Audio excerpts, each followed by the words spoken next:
Right, so we should be live once again. Yes, hello. This is the Retro Bear in the gaming pantry on a Sunday night live. Let's get the ticker going. There we go. And the comments. Good evening, everybody. Hello, people of YouTube. Very nice to have you back here once again for another live tNb gaming podcast. Yes, they are getting rather frequent now, are they not? Hope you're all well. Glad to see you here. We've got people in the chat already. Horatio Van Bassen's been here for probably at least 5 minutes. I'm here, that's always good. Jolly Slasher's in as well, that's Mark, he's in. We've got Big Game Out. And Retro Claire's here as well. And I just realised I haven't put my camera behind the television, so I'm going to be struggling a little bit looking at the comments, but I'll work on that. Don't worry about that for the time being. Thanks again for everybody being here tonight. We've got a specialist subject for a special guest, and usually actually a special guest, 2 guests tonight. Yes, that's right. We managed to rope 2 well-known YouTubers into coming onto the tNb podcast this week, and we're going to be discussing car booting and game hunting, which is something, to be honest with you, we're all rather good at, and we all do, so it's quite a convenient topic to have. But yeah, so by all means, join in the chat if you are there. It'd be great to see what you go. We may have a Q&A at the end, we may not. It depends how much time we get on, because we are on a tight schedule tonight, because other people have got things to sort out. So we will do our very best to get things going, and let's bring in our first guest of the evening. So it's a very, very warm welcome to the tNb Gaming Podcast, and I hope you will all join me in welcoming them along. It's Beth Bear. Hi everyone, it's good to be here. Like, I don't usually do live streams very often, so it's nice to actually be on speaking with some really cool friends. So yeah, definitely happy to be here. Thanks for inviting me on. No, it's an absolute pleasure to have you on, Beth. And we've had a few technical problems with the sound and things. I'm hoping it sounds all right at the moment, I'm pleased to say. Yeah, apologies for any mic issues. That'll be coming from me. We'll sort that. Look, it's not unusual to have difficulties like that on this podcast anyway, so don't worry too much about it. It's one of those things that happens anyway. But great to have you on here, and we're going to be doing car booting and game hunting, which I know that you'll be quite interested to shed some light on some of the great finds that you have. Subjects to talk about, yeah, definitely happy to talk about those. That's brilliant. Well, that's the reason we got you and obviously the other guest on as well. Let's bring in somebody else who knows a fair bit about car boots. He's always there. The master of car boots. The master of car boots. Tis young Edward Rollercore. Good evening, sir. No, then I was just about to take a sip then. So yeah, I've been running around just before I come here. So yeah, how's everyone doing? We're not doing too bad. It's a bit warm in here again tonight. I don't think it'll be as warm as that. Very warm, yeah. Yeah, and the 2 bears, let's say. I know, yes, I just realised. Yeah, who put that? It was yeah, Cooper's World. Good evening, Steve. Yes, thank you for mentioning that. It's completely slipped my mind, that. It's going to happen eventually, won't it? At some point, we were going to be appearing at some point very close together and doing something like this, Beth. So it's going to happen Definitely, yeah. Good evening also to JBTV. Good to see you here, sir. Thank you very much indeed. Rock and Roll is here as well. So nice to see other people. Who are we got here? Right. Somebody else who's got other commitments tonight. Well, work, I suppose, really is the best way to describe it. It's a very good evening to Gernaldinho Plays. Oh, not yet. I'm not ready. You're not ready? Technical come back issue. to you? Yeah. Are you okay now? No, I've done it now. There we go. Oh, we're okay. Yeah. I think it was just getting dressed. I wanted to be one of the 3 bears. I've changed my name. There we go. Have you? Gernaldinho Bear. There we go. There we go. Oh dear. How are you, mate? You all right? Yeah, I'm all right. That was it. That's all I wanted to do. I'm a child. Does that make Eddie Goldilocks? Yes. Yeah. Nope. Well, I'm now Roller X Bear. All right. There we go. So yeah. This is great. I'm hoping everybody else is now sitting there frantically changing their names before I bring them in, but may or may not be the case anyway. Oh dear. Size here, Ginger Hippie Gaming. Nice to see him. Also, Retro Kit's here as well. Good to see you again, John. Saw you yesterday at the Birmingham Gaming Market. Ross is here. We thought he was recovering after a wedding, wasn't he, Rob? Yeah, I think it was more time and guarantee And there's Seb's in He as came well. out today. Good to see you as well, Seb. Thanks very much for coming in. Right, guest number 5 and our second special guest. And somebody who I used to, when I first started watching YouTube videos of car booting and game hunting, this was somebody I used to watch quite a bit of. And very pleased to have him on as well. Good evening, Kevin. Kevin Walford is with us. Dear Games Master, I'm having trouble with Sonic the Hedgehog 1. Every time I put it on my Series X, this game comes on. I'm losing the will to live, but it could be that I'm drinking isopropyl alcohol. That would probably have something to do with it as well. Don't drink alcohol. Don't do it. A guy actually came in the shop today, just a little story, came in the shop, and he said his mate drunk 2 bottles of isopropyl alcohol. Just thought I'd fill that in, and I said he'll go blind. And he's like, oh, he's crazy. I was like, sounds it. But anyway, hello. Yeah. Good evening to you. How are you? All right? On the hard stuff, yeah. I'm good. Thanks very much for agreeing to come on and do this, Kevin. It's very much appreciated. And I know a subject tonight that's very close to your heart, what you're doing as well. So we'll get to that shortly. We'll also talk about some of the games we've been playing as well. Let's bring in our last guest. He is the sexiest man on YouTube. He's also now the sexiest man on WhatsApp as well. I don't know how much to do it. It's Nath Bear 1. Good evening. What are you doing? You drinking tea? Hello all, how are we? Hello, you've got that T-shirt on, haven't you? Yes. Available from no good T-shirt stockists anywhere in the world. Just got sent to me, someone. Don't know who. I don't know. There was a break-in at the T-shirt factory and just got randomly sent out to people. I don't know what happened to them. Right, so as we said, we usually for the tNb podcast, if you've not watched it before, we talk about games that we've been playing recently, and then we do a subject of the week. Because we've got a few of us here tonight, and we are, as I said, pushed a little bit of time, we're going to try and cut that down to one sort of game we've been playing from the last time we spoke to people. So, Beth, if you'd like to sort of kick us off with something that you've been playing, and I know it sort of links into something that Kev's been playing as well. So, if you want to sort of take us through that game. What I'm not going to do tonight either is bring people up to main screen, because I think it was chopping and changing stuff last time we did it. So, if you're all right there you go. The lights off.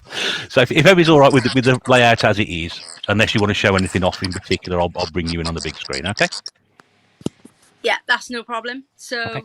the game me and Kev have been playing in co-op recently is a game we really like, and Kev actually introduced me to it.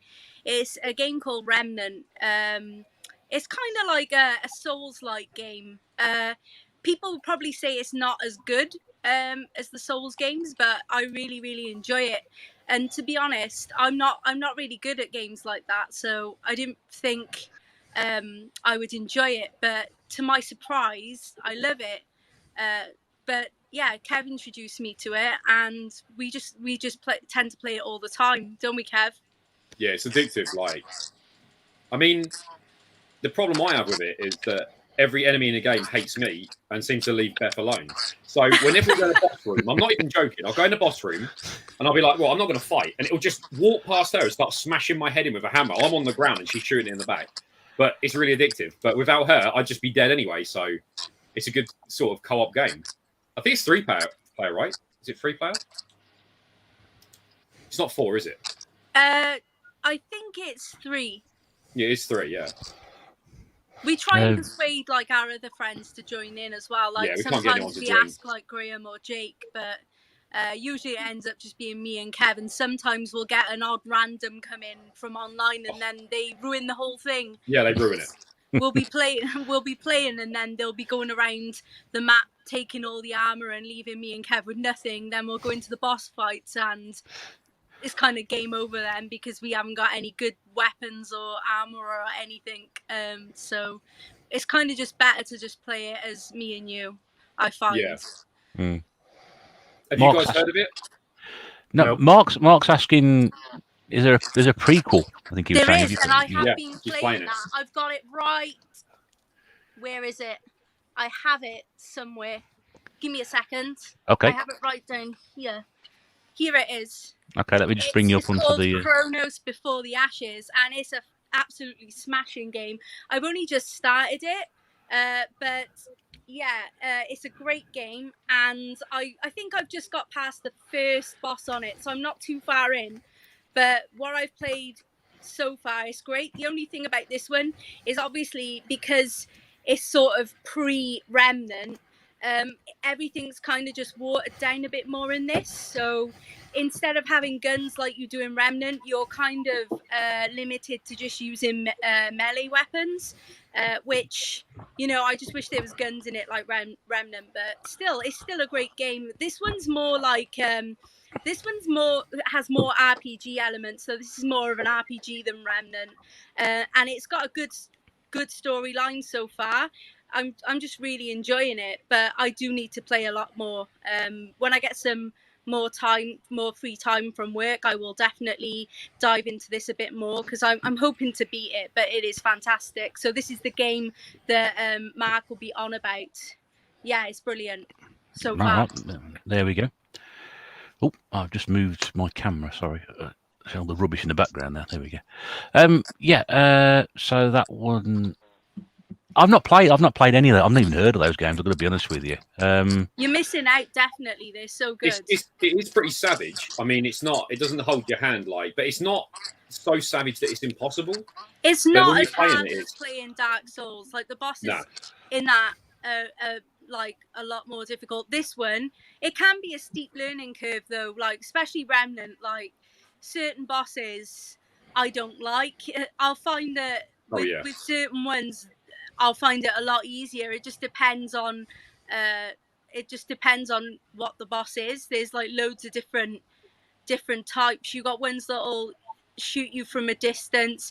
Sometimes the bosses will be like two enemies, or you know, like it just depends who you're fighting. But yeah, Mark, I'm pretty sure he must have played these games, right? Because if he likes Dark Souls, I'm definitely betting he's played like Remnant and Chronos, definitely. It is really addictive though. But like the whole point is it's just you go through the dungeons, if you want to call them that. But as you go through, it's randomized, so the loot's never the same. So even if you complete the game once, you might go a second time and it's totally different, but you continue your character and it gets harder every time.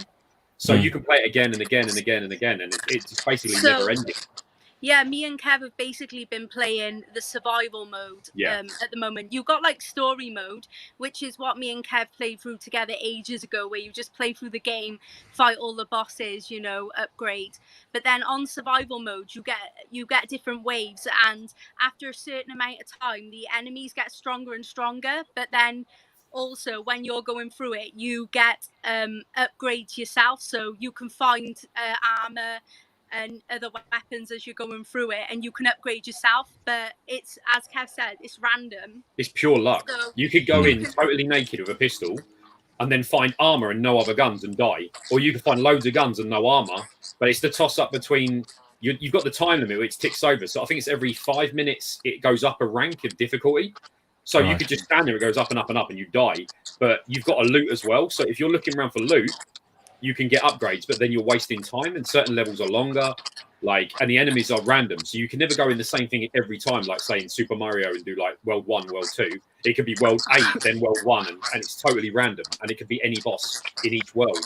So I'll just jump in by saying like survival mode's really, really tough on it, and me and Kev, every time we've tried it, we couldn't even kill a single boss. No. But recently, since we've been playing it over the last week, we actually did our best run yet. So before we couldn't even kill one boss, but then we got as far as to kill 5. There's achievements for doing it. Obviously, I've got to talk about achievements. Well, we have the king of achievements here, don't we? So there's literally achievements for doing 5 rounds and doing 10. But I told a lie. We killed 4 bosses. We got to the 5th part. We died to a normal enemy. We died to a normal enemy while trying to get to the 5th boss, so we were close to getting the win, but it was tough. But I think that's the best we've ever done. And after that, we've been like consistently killing like 3 bosses. But yeah, it can be challenging, but we're getting better. It's really good. How long have you been playing it? Oh, ages now. We Quite a put few loads of bits. hours in it. I'm pretty sure you introduced me to the game last year sometime, didn't you, Kev? I played through the story multiple times with my character, but we bought the DLC, didn't we? And the DLC was a bit disappointing. But then with the DLC of this, which was the survival, we were kind of put off because it was so hard. Like I'm talking like it's super hard. So when you get back in, you kind of didn't want to play it, did we? And then we thought we'd give it another go. You suggested it, didn't you? You just said, "Oh, let's play it." Yeah. And then we kind of got hooked on it again. And actually, it's quite enjoyable because you don't know what you're going to get. And she's a beast with a crossbow. Like, unless she shoots me in the back of the head and kills me, which happens a few times, she's cracked me in. It ruins you. Like, enemies go down in one hit. And if you actually, she goes, you walked in front of me and it'll hit me in the back of the head and I'll just go, ugh, dead. And it's quite funny though, but we laugh about it. It's good fun. But yeah, luckily it's bringing us back more and more. So the DLC we thought was disappointing, but actually it's kind of worth it because we got more hours out of it than the other DLC. So yeah, and we still want more. It's good you can have these sort of fun and arguments by shooting each other in the back head with crossbows and laugh about it afterwards. Yeah, yeah. Oh, shit, you used to shoot me all the time in the story mode, wouldn't you, with the crossbow, and I'll be dodging out of the way. We're just doing that for like half an hour. Cracking me in and it hurts. Like you get hit by the crossbow, one shot you. It's really good, but. But very, very quick before we move on to Eddie, can you anybody just walked in like people do during some time? What game were we talking about there, just so people know? Remnants from the Remnants. Okay. It's on Game Pass, right? Is that the Xbox, is it? Yeah. Yeah, we've been playing it on the Xbox, but yeah, I'm pretty sure you can play it across other platforms, right? Yeah, so if anyone on here who's watching, they want to join us and be a third and not steal all the loot, there's always a spot. That's the problem. Randoms join you and you think this is going to be good, and if you don't share the loot out, then you're all you're ruined. Like two of you are weak and one's got everything. Guy takes everything, and then he'll die, and we're bait. Well, I'm normally bait. That's usually what happens. You crossbow in the back of the head and just leave you to die. That's it. We don't get a crossbow because the randoms nick them. Oh dear, lovely. Well, that's great. Thanks for bringing us some information about the game. I've never heard of before. Series I've never really heard of. And nice that Mark asked a question in the chat there about any sort of games in the previous series on that one. Eddie, give us one example, something you've been playing recently that you've enjoyed or not enjoyed, as the case may be, but it's been quite memorable for whatever reason. A lot of nothing, really. I've got to admit, since the last podcast, I've really not played much, to be honest. I think I turned on Shadow of the Colossus, got to the first. Oh, fantastic! Got to the first boss, and then I've just not picked it back up again.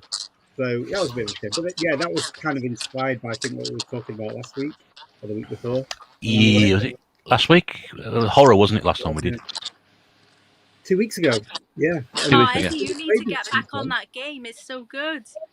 And then I did actually a pick up and play video.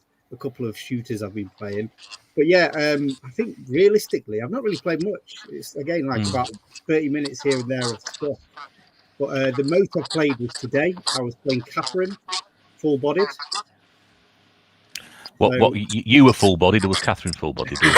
No, that was last night. I was full bodied. A nice glass of red wine, and it was going down nicely. But yeah, if anyone doesn't know what Catherine Full Bodied is, it's basically a sort of remake of the original Catherine on the 360. I mean, can you really remake a 360 game that's like really anime? You're not going to get much extra from it, but yet they've managed to add a third girl into the story.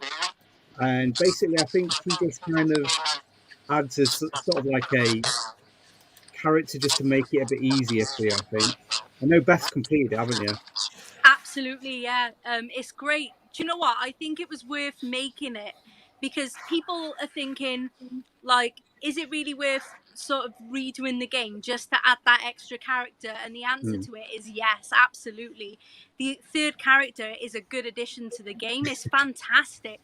It's a first-class game. I mean, I believe that Catherine was made as an experimental kind of game because I don't think it was like originally supposed to be like a big popular kind of AAA title. It was like a experiment character wise for character design, but it's actually fantastic. Catherine's one of the best sort of puzzler style games to play. It's very, very tough though.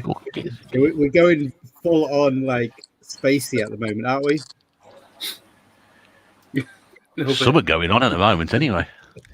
I don't work out what's going on here. There's all sorts of problems going. I don't know. Someone in the garden it was either like a lion from Witch or someone shrink wrap. It's not in my garden. We don't have any shrink wrap, and it's dark out there, so I don't know what they're doing. But some grey person with a big head, was it? But yes, HVB mentioned you playing Gradius 3 as well. Yeah, I've been playing Gradius. In fact, I actually played Gradius 3 just before now. Like, I literally played that, realised what time it was, and was like, shit, I better get ready. So, yeah, I got a high score on YouTube, and then the inevitable happened. Dylan came and smashed my score. So I tried it again today, and I couldn't touch him. Oh, right. Yeah, that was a great run that was you posted the other day. I really enjoyed that. It was fantastic. I thought you were that was top-notch stuff, that was. Yeah, and then I embarrassed myself by playing the new R-Type and doing absolutely terribly. Oh, R-Type's one of them games. In fact, people was kind of comparing me to Big Mike. Were they? But I take the mick out of Sega Zombie playing that on his stream a couple of Saturdays ago and not being able to get past the end of the first level. Which is all right because I'm equally as bad. So I suppose if I'm as bad as playing it as he is, I can take the mick out of him. You know, if I was worse than that, I wouldn't be able to do so, would I? Really? Yeah. Maybe. Anyway, Rob, Indie Corner.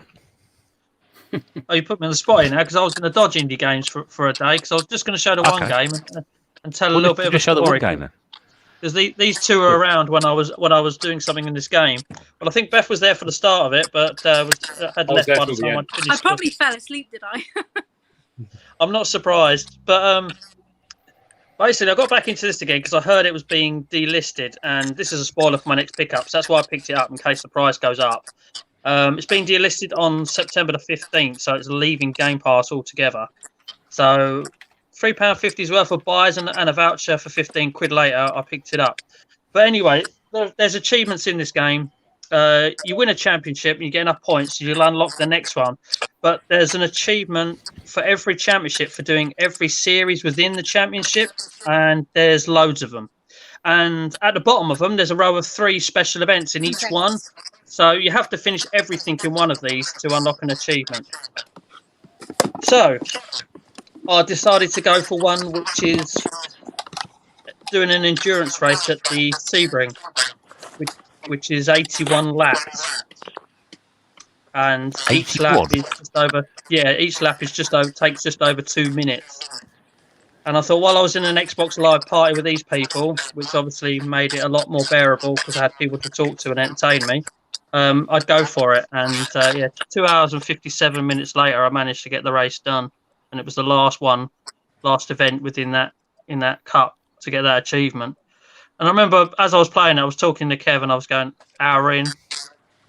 Oh, he was telling me every lap. Only when we got to the last 5. The last 5, I was going, yep. 76, 77. Well, how long did that take you? 2 hours and 57 minutes. That's commitment. Yeah, for one race. And I've seen this race in the next cup as well. It was almost the length of time your Desert Island Games took to record. It was slightly longer. Just slightly. That is best said. That is commitment to do that. 3 hours. Endurance races aren't what they used to be, though. I'm pretty sure on Gran Turismo 2 there was a 24-hour race where it actually was 24 actual hours. Yeah. My brother-in-law did that. Really? Yeah. He did the whole lot. We are unusual. How did he feel after doing it, Kevin? Same as always. Don't see him anymore. He's a prick. But when you spend 24 hours on a video game instead of paying attention to someone else, kind of. Yeah. But yeah, that's probably why he's not around anymore. that's fair enough. You can't argue with that, really, can you? That's no, I wouldn't do it for 24 hours. That Priorities, would kill me. achievements, you see. Oh, there's no achievements on that, was there, on PS1? No, there wouldn't have been. Not Is it back PS1, then, no. PS2? Can't remember which one it was now. No, It was 24 that hours. was on PS1. 3 Yeah, was long. on, 3 was on 24 PS2. hours. My end. No, my end. It's me, Raz. It's me causing the echoes. The only other thing you can do, which I just had an idea, is press the mute button on your mic until you speak. Yeah. That might work. You say over. Hello? Oh, see, that Hello. works better. Yeah. So when you speak, just press it and then talk, and then it's kind of ghetto, but it works. I think we've got there. Yeah, I'm sorry, Beth. It sounds really awful, doesn't it? You know, it's having all these technical problems. I mean, it's well, you know, we know where it's coming from. But okay, sorry, guys. If you is that what it is? She got anyway, so mate. She has to press a button to talk. Yeah, Yeah, I'd say One of over. the speak boxes you put on your neck, like the guy from South Park. as long as she can still hear us, anyway. But, Oh, she'll hear us, yeah. Yeah. As long as she can, yeah, that's it. Okay, we got the thumbs up. That's good. All right, so hopefully that we can move on from that one. Who else in the chat? Cooper Coops. I was going to say Cooper Cup, but he plays for the Los Angeles Rams. But he's with us as well. Addy Sneaker Freakers popped in as well. Good evening to you, sir. Nice to see. Nice to see Raz is in as well. Nice to see Raz. Popping in for the live stream. Yeah, not recording, Raz. We are here live. Going to be a thing going forward by that, I reckon. Seem to be going very, very well with these. Alternating with that other prog where people swap things, which we don't talk about. Nath, Hello. give us a game you've been playing recently. Well, I finished Skyward Sword, which was amazing on the Switch. I'm so glad I finished it. So I decided to move on to a classic, and I'm hoping everyone's going to finish their drinks because I started playing Pikmin again. Oh, hang on, let's get that. That's a tNb moment, that one. There we go. Pikmin is in the house. Again. Well, actually, Nice. Is it like Gears of War? It is a bit like Gears of War. It is also a bit like Is it like Pikmin? It's a bit like this one. Yeah, it's very much like that one, except slightly different. But yeah, I decided to start playing that again because someone at work made me these, which are freaking amazing. Oh, I'm not sure. Let's show those again. They are worth showing. You showed us those earlier in the week on our WhatsApp chat. They're brilliant. How cool are they? Brilliant. So it kind of inspired me to pick up the game and start playing again. And I didn't know Al could knit. That's really good of him to do that. it is also like Mario Kart. Yes, Retro Claire. It's just like everything really. Pikmin is the basis of all games. Really, really quite difficult though. It looks like a kid's game, but there's quite a bit of strategy to it. Unless you just want to like launch in and get all your like Pikmin eaten by the biggest insect there. But no, fantastic game, and everyone should play it. That's all I'm going to say on it because I talk about it every week anyway. Well, this time you've actually played it. Yeah, I have actually played it. A distinct Well, I played it improvement. before, but yeah, I thought I would replay it for a while. Well, I have actually been playing some since last podcast. I've been playing the games for ages, and I've been throwing myself into Fall Guys on the PlayStation 4. Quite literally throwing myself into it or off stuff because We've been watching. Me and Beth have been watching. I'm glad you have been because it's so much fun to play, and I know it's so much fun to watch. I mean, I used to watch. I mentioned it. Al playing it ages ago and took the mick out of him, and he's been badgering me for ages to get it. So I did get it eventually, and yeah, it's as much fun as it looks. We've now got a team of 4 going. Mrs. Bear's been playing it as well, and she's equally as bad as I am. So it's just absolutely great fun. I don't know why they never physically released it. I don't understand why they never did.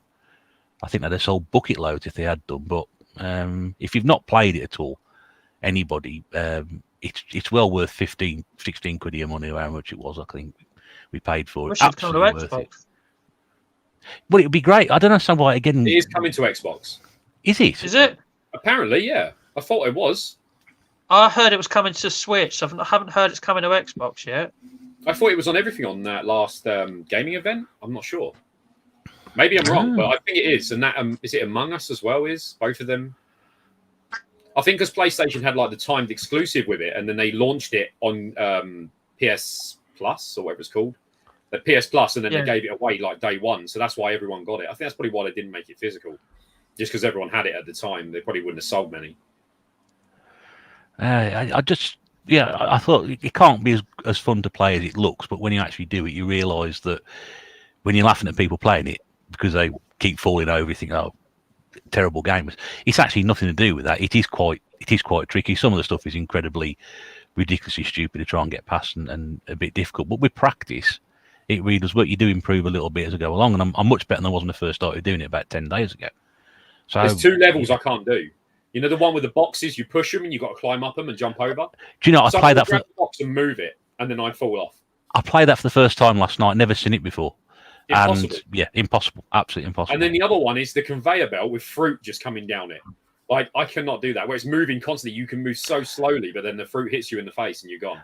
Again, I don't think I've seen that one before. The one I did is one that is the lily pads. I have real trouble with that one. Where you're just continually bouncing from one to the other. I got a fantastic start the one night. I bounced all the way up to the top level, and then I spent the rest of the game there watching everybody else go past me because I couldn't get off that bit onto the next one. It was absolutely ridiculous. I probably got panicked and thought, I'm going to finish this game. I'm actually going to get through and win a race. But no, could thoroughly recommend Fall Guys. It's absolutely super for anybody who hasn't played it before. Can you actually win Fall Guys? Is there like an end, like sort of stage? Well, I think it's four races altogether. You get to a final, like there's 9 of you, and then if you win that, you then get a sort of end thing with saying you congratulations, you've won the race or whatever it is. But there's no actual end to it. Modes, though, isn't there? There's one where you win, like as a team, and then there's one where you get the crown and you have to touch the crown at the end. And when it first came out, like I would play it and I was streaming it, I was raging, like.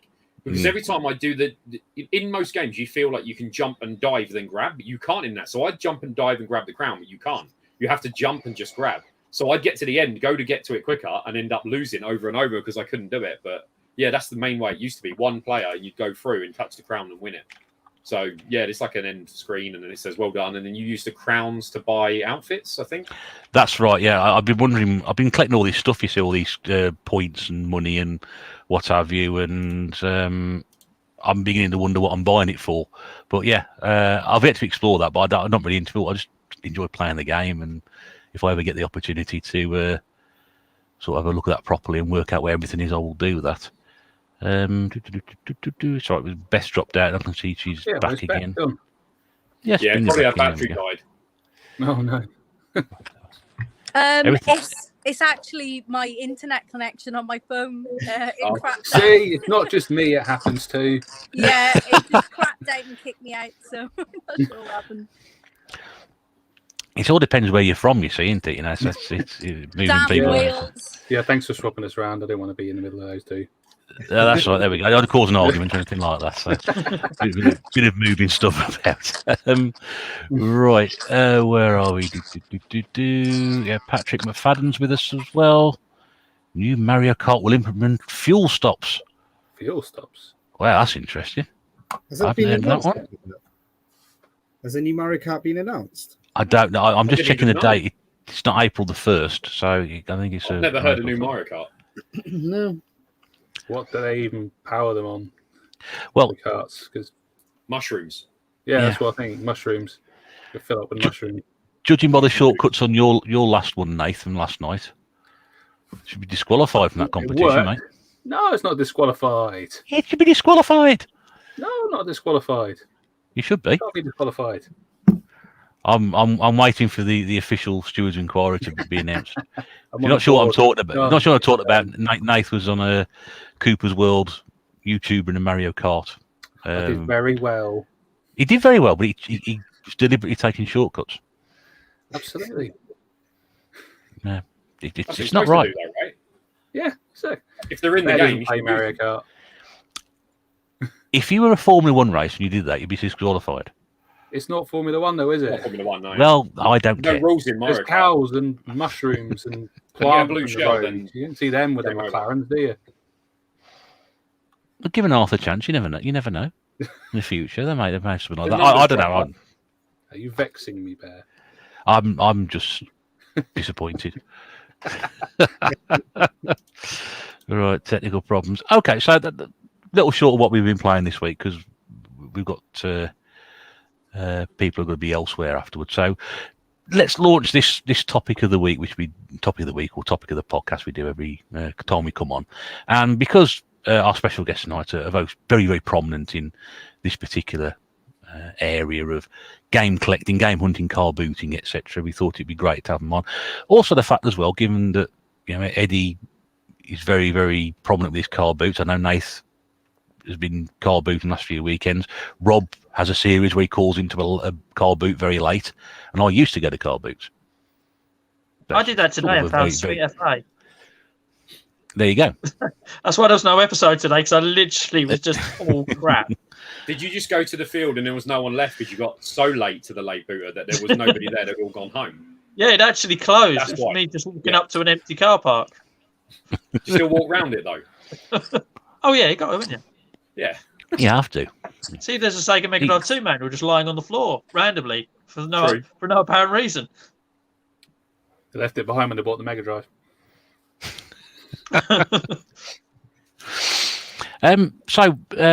Beth, I'll start with you because again, when I first found your channel on YouTube, I was looking for a lot of car boot videos, and I know you've done loads of those in the past. What drew you to sort of going out to car boots in the first place, and developing this habit of game hunting or finding games and systems, etc.? Oh dear. Oh, great! Just about to give us the answer. Well, in that case, Kev, could you step in for her and see if we can get the answer on that one? Yeah. Well, the answer is.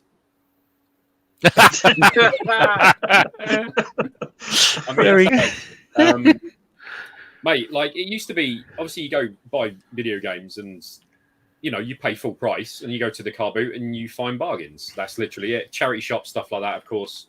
I guess the main reason is, well, what I used to do is I used to go to the car boots to get games, but then at the same time, always got Tootie UK messaging saying, mate, you keep giving stuff away. Like I'd go up and go like, bag full of Wii games, and they're all like top games, and I leave them for someone else, and he'd be like, why are you not picking them up and trading them in? And I'm like, I don't know, I just feel like leaving them for someone else. And he used to say, oh, resellers will get them and sell them, so you might as well trade them in and get more games. And I was like, he's got a point. So anytime I went and didn't find anything and just got like random Mario Karts and things like that, I trade them in and get more games. And I think if you watch one of the episodes, I got my NES from it and like 20 games really cheap.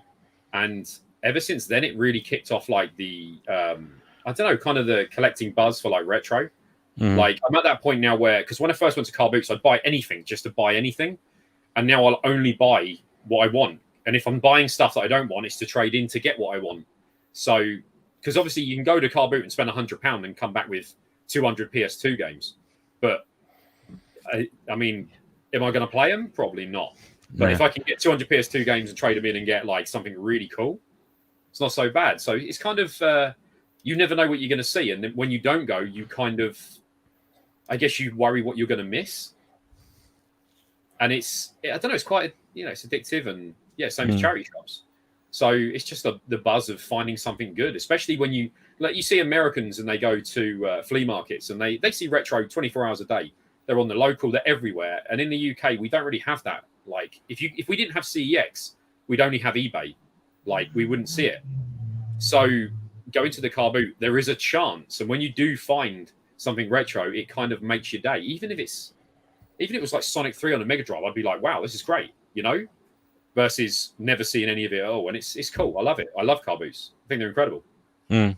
I used to love going around them. It was that's when I first started collecting my retro stuff as well, and it was just, you could just find anything. I'd come back with boxes and as a kid, bagfuls there was of so stuff. much. Yeah, I used to go to the car boot as a kid. My mum would take me. This is like an old story, and not many people know. So back in the day, I used to go to car boot, and I was into Sega Master System at the time. I had a NES when I was growing up, then I had the Master System. And I went, and there was a guy at the car boot, and he had a stall full of the games, right? And what he would do is you'd pay him £2, and you could swap your game. Didn't matter what it was. So you could just go up with your Sonic 1 and grab Sonic 2.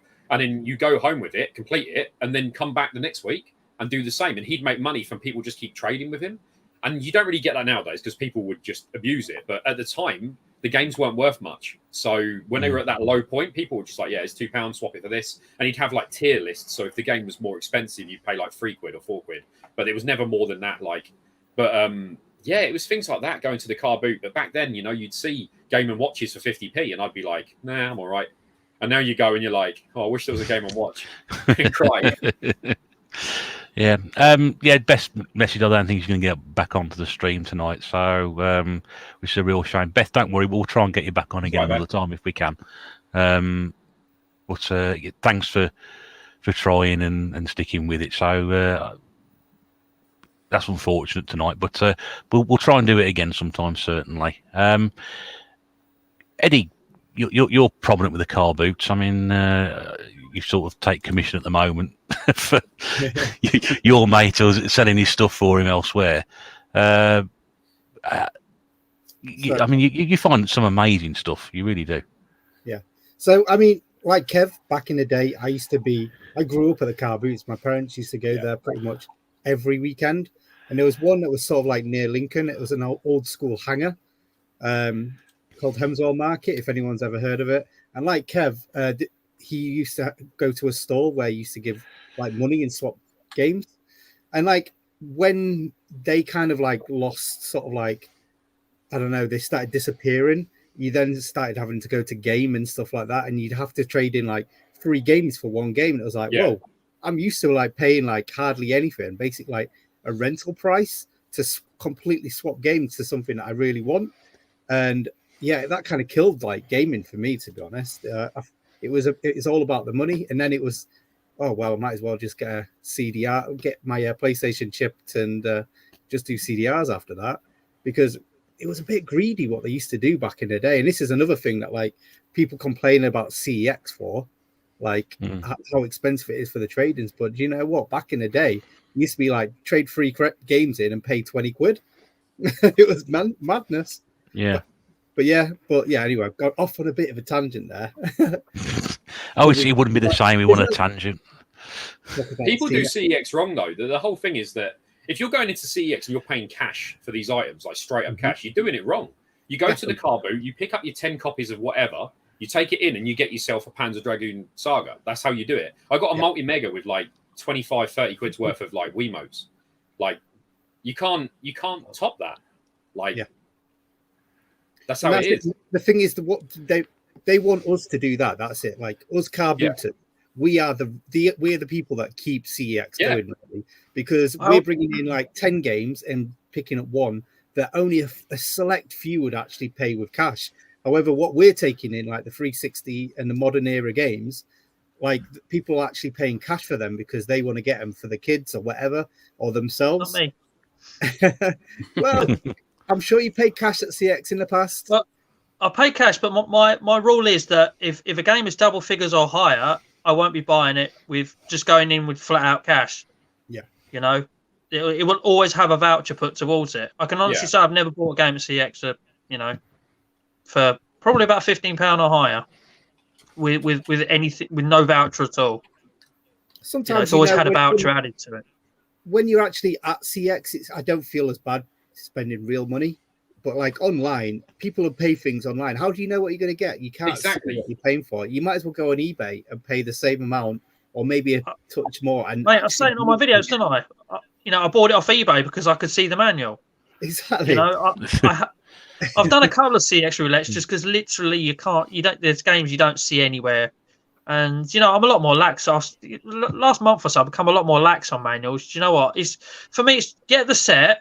If it's got the wrong disc in it or it ain't got a manual in it, worry about it when you've got the full set. Yeah. It's almost continuing on getting your full set, isn't it? Because I've got to be honest with you, past the 360 full set, I don't want another full set. I don't want to aim for another full set. I've even sold off Platinums. That's out the window now. I'm just keeping the ones that I want to play. So I've only got interest in full set in the 360. So once that's done, I'll be like, it'll almost be like a void that needs filling.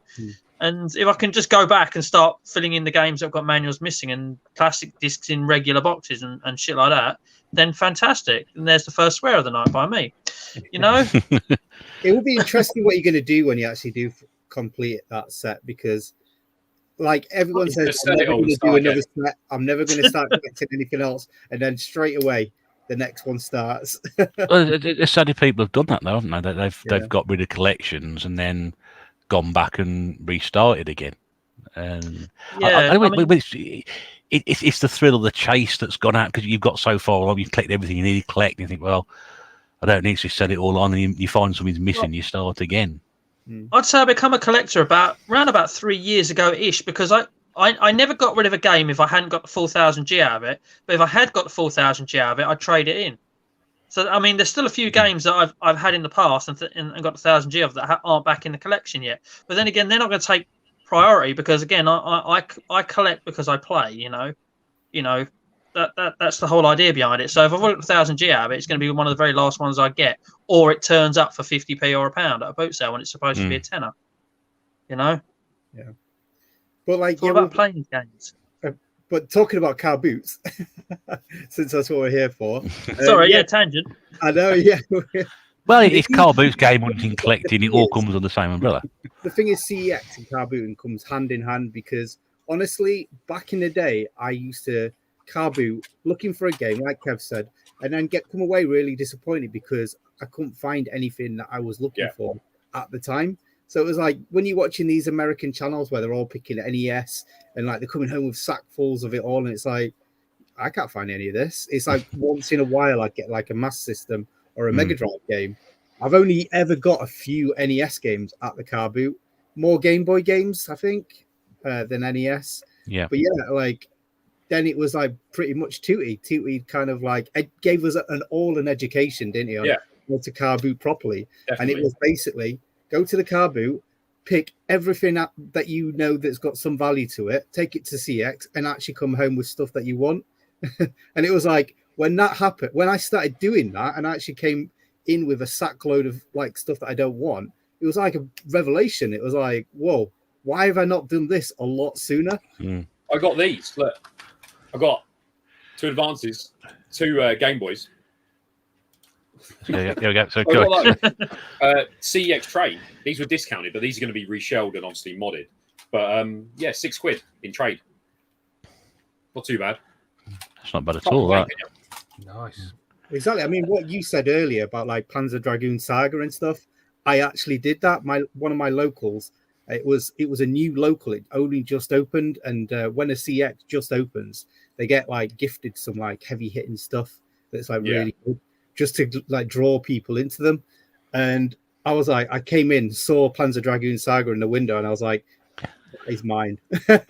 And I gave myself 2 weeks to get it, and in 2 weekends I had enough credit and some extra left over to get Panzer Dragoon Saga, and I think I paid just under 80 quid to get a 350 quid game. So I mean, that's how you do it, really. Yeah, that is the way to do it. And if I had a bit more look about things, I would do it that way. Just a couple more comments, because Nathan not sent them. I was just trying to bring in a minute. Just a couple more comments we got here. Bristol Car Boot was just sports games today. Godfather on the Xbox, not that bad. It's a pretty good game. Wii gaming some Need for Speed 360. That's pretty much sums up a lot of my game hunting, going round, picking things up. Sure makes point, going to car boot sales to find games to trade seems like a job. It's not a job if you're already there, though. Well, I half agree with it, because I would do it a lot more often. And I mean, Eddie will know, because we were out yesterday at the Birmingham Game Market, and I know Eddie's very knowledgeable, so I was asking him about certain things and prices, and this is a good price and whatever. And I haven't got time if I'm going out game hunting to sort of check my phone or try and memorise what price I'm looking for. So for me, it does seem like I've got to put a little bit of extra effort into it. But from what you guys have said so far, the reaping the rewards of that is certainly beneficial to do it. If you're a gamer though, like, and you play all different platforms, you kind of know your bread and butter, your Minecraft, your Sonic games, your Super Mario, like all these ones sort of add up. So you find them common all the time. I mean, the games are like, some games are £1 trading and stuff. Like getting those Game Boys. I went into the charity shop the other day. Down the road from me, 20p for a sealed Minecraft on PS4. Like 18 quid trading for 20p. Like, you know that game's going to be worth grabbing, even if it was on PS3. But you soon get the hang of it. Like you pick it up. Plus, like we all like do YouTube and stuff like that. And for me, even before I did YouTube myself, I was watching probably more YouTube than I watch now. So I was watching like Tootie, Kev, other people as well, Bin Boot, Sale Picking, all of these guys, they're like picking up stuff. And then your knowledge just grows from like watching people. And as well, like you have a bit of like, sometimes you go for a bit of a risk, and it's like you if something's 50p, pick it up. If it fails, then if you don't get any feedback, you're not really lost much. But like it's just a gradual like just attempts at it really. But like the thing is for me, like yes, it is a bit of a job. People can think of it as a bit of a job, but to be honest, I actually enjoy going around with car boots. I kind of like it. It's just like something to do on a Sunday morning. Plus, I like people watching as well, and you see some of the flipping strangest sights when you're out car booting. It's absolutely fantastic. Like I've seen actual fights for like stupid like £1 objects that you probably normally throw away. That's mad, though, isn't it? That's mad. Nathan, you got quite a few down by you. Yeah. Well, what's your take on this? Yeah, I was just listening in what people were saying, like reading the comments. Like, is it like a job though? Because for me, like Eddie's kind of mentioned, like getting up and like going out on a Saturday morning to a car boot sale, having a walk around. You don't have to find anything, but you get some exercise. If it's a nice day, I mean, otherwise you just kind of be sitting in bed. I mean, you know, you can see it that way. Otherwise, just seeing it, you know, getting out, getting some fresh air, you know, wandering around, you might find something that's an absolute bargain that you're looking for. That's the kind of good thing about it. And the thrill of the chase, yeah, I mean, people can see it as, you know, a potential negative. You don't have to buy everything you see, and you possibly have got, you know, fear of missing out on a game if you like see something, you're like, is it worth it? Is it not? Somebody else jumps in there. But to be honest, like for me, when I started doing sort of car boots, it was like after watching people like, you know, Kev, watching the things he's picked up at car boots, and I've had some amazing finds at car boots and like systems that I wouldn't have got otherwise if I hadn't got at car boots. And I'm one of these people who's kind of fairly late to the game, to be fair. Game prices are now very high when a few years back they would have been really cheap, and I got rid of a lot of like games from my childhood that I wish I'd kept. And for me, I think it was just one person who said, "Oh, I got all these games like at a car boot sale," and I was like, "Well, why'd you get all them?" They were like 50p. The person said, "Why wouldn't you?" And I was thinking, well, yeah, actually, some decent games in there that I haven't played for 50p. You can't really go wrong. I mean, what does 50p buy you these days? Not much at all. But yeah, I always sort of go down the car boot sale. You can find some fantastic things. I mean, it doesn't have to be games. It can be other things as well. And retro toys and things like that. Sorry?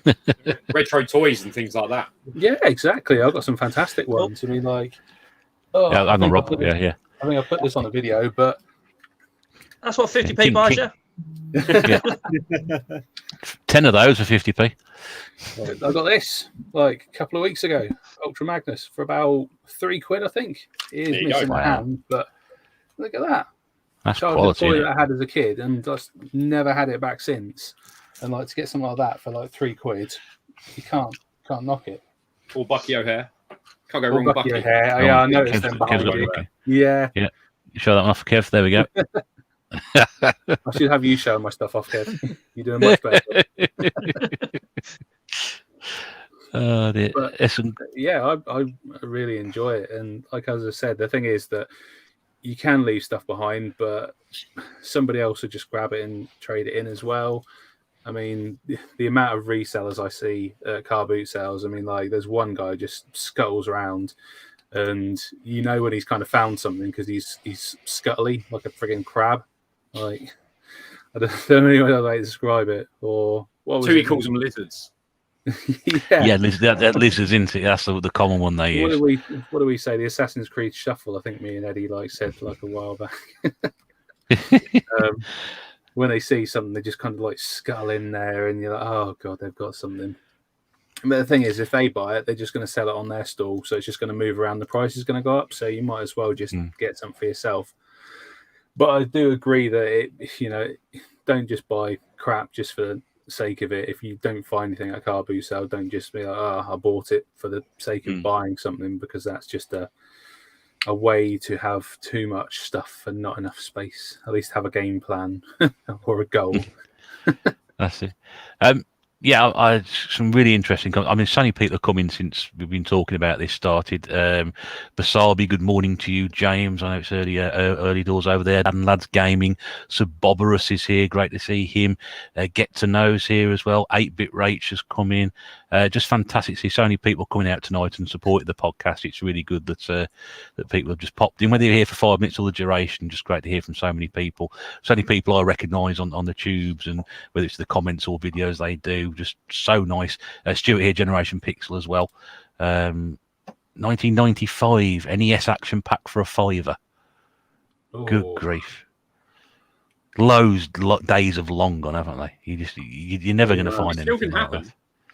But how often does it happen, Kev? Because wow, like we're talking once in the blue moon, aren't we? Once a season, if you're lucky. Sometimes though, I've gone to a car boot season and found Mega Drive after Mega Drive and Master System, NES, everything in one season, and in another season, nothing. But then, as you said, you pick up your Mario Karts, your Mario Galaxy, stuff like that, your Wiimotes, whatever's spare. Like the white thing is, I like to repair a lot of stuff. And like I said, like Beth was talking about the Game Boy, £2 Game Boy, which people would still pick up and sell, and it did work, but it needed work. After I finished, it's like a 250 quid system, like with all the mods. But things like that wouldn't happen without the car boot trades, and you just take what you've got. And if it is I'll buy a PS3, and everyone's like, "Oh, you have to pay up." And like, I've had comments where people say you should pay 30 quid, and I'm like, "But if it doesn't work, that's 30 quid just binned." But if it's 15 quid and it's got free pads, the pads can bring back your money in that alone. 14 trade each one. Now I can fix the stuff. So even if they are faulty and something's off, I can fix it. So it's that toss up of if it's worth it. If it's a £5, you just go for it. But if you're paying 30 quid and it's got free pads, you're kind of like, is it worth it to do? But it's great. It's fantastic. I should probably see that one on Saturday then. It doesn't happen often though. Retro is, but you never know. I got that. I mean, one season with Kieran, like we did a little challenge, like versus each other to see what we can get for a tenner. And there was an N64 in a bag. You couldn't see it. It was just like slightly poking out like a controller. Opened it up, N64 with pad. It had an expansion pack in it, the RAM upgrade. And it came with, was it Mario 64? £5. You can't knock that. And even if you don't want it, it still trades in towards other stuff you do want. But... Oh, yeah. I mean, regardless whether you got one or not, you'd pick it up anyway. And if you didn't need it for yourself or had a reason to keep I help it. others out. If I've got something that someone needs, like anyone, like Rob will tell you whatever. If someone sees something and they go, "Oh, I need that for it," I'll be like, "Have it." He'll know what I'm like. I'll just take it. I don't care. Like the amount of stuff I give away is like just as much as I keep or trade in. Like if someone needs it, I'd rather it went to someone else who'll enjoy it than to get 2 or 3 quid in CEX. Like I'd rather help someone out. What was it? Was it not Mario? There you go. She's going to correct me. I don't even know what I'm doing. Mario was in right. There was a Rumble pack. I assumed it was a Rumble pack. It was boxed to complete. Didn't open it up because it weighed right. Took it home. It's 50p. I think it was Star Wars. And I opened it up, and Mario 64 was in that instead. So there was no Rumble pack, but even better, there was Mario 64. So, but you never know. You just I mean, when I bought loose N64s, I got 3, and every single one has got the expansion pack in there. The expansion pack now sells for 50 quid in CEX. Oh, yeah, it's a lot. Yeah, I just cannot believe the stuff there. But I mean, again, one of the you mentioned Kieran there. Game Boys are awesome. I used to watch a lot of his stuff as well. Yeah, I mean, when he found that saxophone, that was was it the toy saxophone? Wasn't it? I can't remember. It was really they were at the time. Yeah, there's things you can find like that. I mean, I just couldn't believe it. And I know Beth found a 32X at a car boot as well, didn't she? Oh, she's found some killer, like absolutely killer. In fact, the retro gamer, you heard of him? Like he's found, like he's taken the torch. He did the like a garage sale video. This guy's straight up got like a box of games. These games are like 20 quid each, and he's like, 40 quid for the box, and he must have got like so much. And it was like even like the Pokemon, was it the DSi XL? Like he got that for like 40 quid, I think it was, complete. But then he left the Animal Crossing new 2DS or whatever one it was, new 3DS. He said, I left it. But they trade in for £113 and he left it. But he said he ran out of cash. I was like, mate, if you'd have messaged, I'd have give you the money. Like, go get it. Like 113 quid for like 30 quid spend or something, like heart attack, like, oh God. Mm. But I don't have garage sales around here. There's nothing like that, which is... No, there's nothing like that here at all. He finds so much killer. He's doing really well. Like, I have them. Yeah, you've got garage sales, haven't you? I've seen your garage sale posts. They're crazy. Like, like another country. Sorry? It's like watching you in another country, like you've gone to America. Yeah, I've got some decent stuff. I got some stuff from yard sales, but there's more sort of driving around where I am. It's like the houses aren't like right next to each other a lot of time. You're like driving around cul-de-sacs looking for a bloody house with stuff outside. So yeah, so do burglars and things like that, don't they? Yeah, that's true. Yeah. Effectively Mistaken for one of those. You pay stuff for it. Yeah. I've never seen 50p on the side and take someone's bike. Yeah. Like, what a bargain! Yeah, just take the car. Like, I'm having that. But I've never seen anything like that, right? Anything like that by us at all. Never seen anybody do that. Nothing here, no. Very, very If you strange. did that around here, people would just be too worried that they'll be like scoping out for like being burgled. More people will just take it off the table. Like, because they've got the entire in it and then it'd be gone. We frown on Well, I such think it's things. a buffet, do they?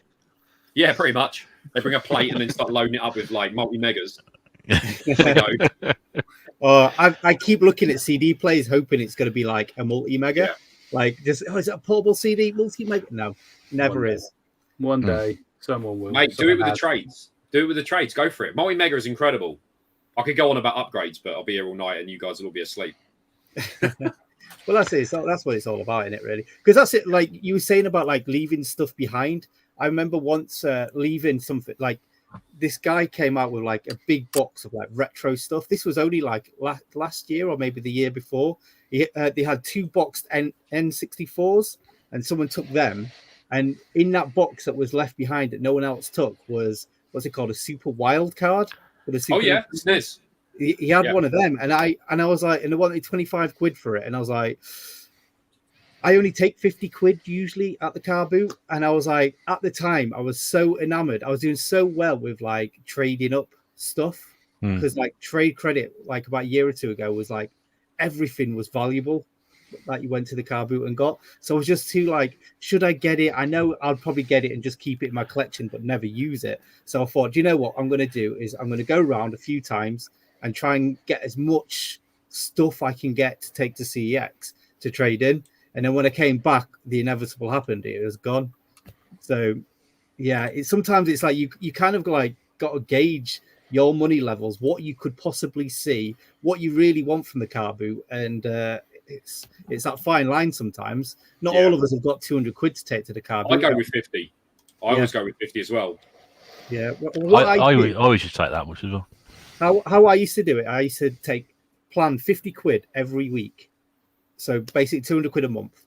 And then if I don't spend all that 50 quid, I'd use that money to get to the next, put that towards like the next one, if that makes sense. Yeah. So if I've got 20 quid left over, I'll take 70 on the next one. So I'll do it that way. But a lot of the time back in the day, I would never spend 50 quid. It was hard to spend 50 quid. Now I can do it like this because everywhere's charging so much more. That was one of the questions actually earlier, like how much do people take to the car boot sales? So there you go. There you go. Yeah, so you kind of answered it. I mean, if you go and someone has got something and you've run out of money, you go, can you just, I'll have this. I'll be back in 10 minutes. I'm going to go to the cash point.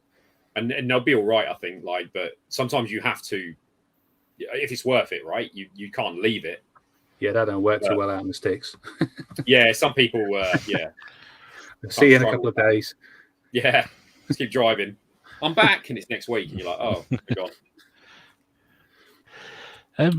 Sorry. Go on, sorry. You asked me, Eddie. I'll probably take about maybe 30, 40 quid. It kind of depends what I've kind of got and what change I've got, because I always normally have a little bag of change and then some notes. So, yeah, about 30, 40 quid sometimes. Actually, that's a good point. How do you all get your change for the car boot in the morning? I annoy sellers by giving them £20 notes. Is that what the first guy you come up to? Can I have that 50p Wii game? Here's the 50. I try not to. I thought normally local have like shop, I'll buy some fivers and chewing things. gum. Yeah. No, Get chewing gum my and get cash routine. back. My routine every morning is like get my money from the cashier, from the cash machine, and then go to the McDonald's and get 2 hash browns for £1 and go, oh, can I get change? So get 20 quid's worth of change, or as much as they can afford at the time. Routine every time. 2 hash browns for £1. Yeah. They've all I done always that now. take a fiver and give them that when I go in because it's 50p to get in, so you always get 4.50 of change. That's Yeah. a way of doing it. Because always everybody goes else with the pays notes. with the right money. You go with a note and you'll get change. They pay the I'm always like I always like Beth. I just take notes with me. Yeah, you haven't got change. You haven't got change. That's your problem. Sorry, I'm just Can you hold Oh, it if for you- me? you- Someone around here's going to have change. yeah. No You don't want me change, give it to £10 me note. free Then. then. Yeah, that's it. Yeah. Doesn't usually work that way, but that's it. But I used to take about there's like 40 quid usually because you're never quite sure. You think, do I take any more? Do I not take? Have I got enough? Have I not got too much?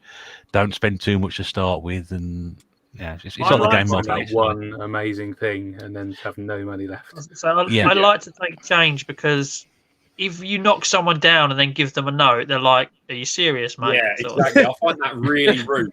I see. Sorry, but I've seen people go on the car boot videos recording and go, "Yeah, will you take this?" They say, "Yeah," and then they hand them a 20, and you're like, "Come on, mate, give them." Who was it I watched? I think it might have been Ed Hunts, and he was like, "Knock it down. I've only got a couple of quid. I've run out." And then he just goes to another store and spends more money. He did actually have the change. I'm like, "Oh, that's cheeky. That's naughty. That is." Well, that's Rude. it. Like for me, I'm quite ruthless with my like haggling skills. I really go for it. I'm like, if something's £2, I'll be 50p every time. It's always a quarter. And then You we just hope work- they say, "Just take it." Exactly, Just but the go. thing is, you can't do that unless you've got that money like in change ready to give to them. Because that's Yeah. the other thing I've noticed sometimes as well. Like they'll give you a price, and then you'll be like, "Oh, well, I've only got this in change," and then I've got a note, and they'll always go, "I'll take the change." So you usually get it for less that way. That's a When good you tip. run out of money and you have to scrabble together just enough for it's like, how much is it? It's like 30 quid. You're like, I've got £27.12. Will you take that? Yeah. That happened to me with an N64. I was like, she wanted 20 quid for it, and I had some games, some good games in there, and I got 13 quid. I was like, I've got £13.40. I can give you that now. That was it, and I'll take the box. Pleading with her to give me for that's all the money I had, and she did. She did sell it to me eventually. So Happened to me with a NES. Like, I literally spent out. I think I was like something like 17p short or something. I was like, meh. Could you imagine like being You said no. I'd be like, no. NES deal.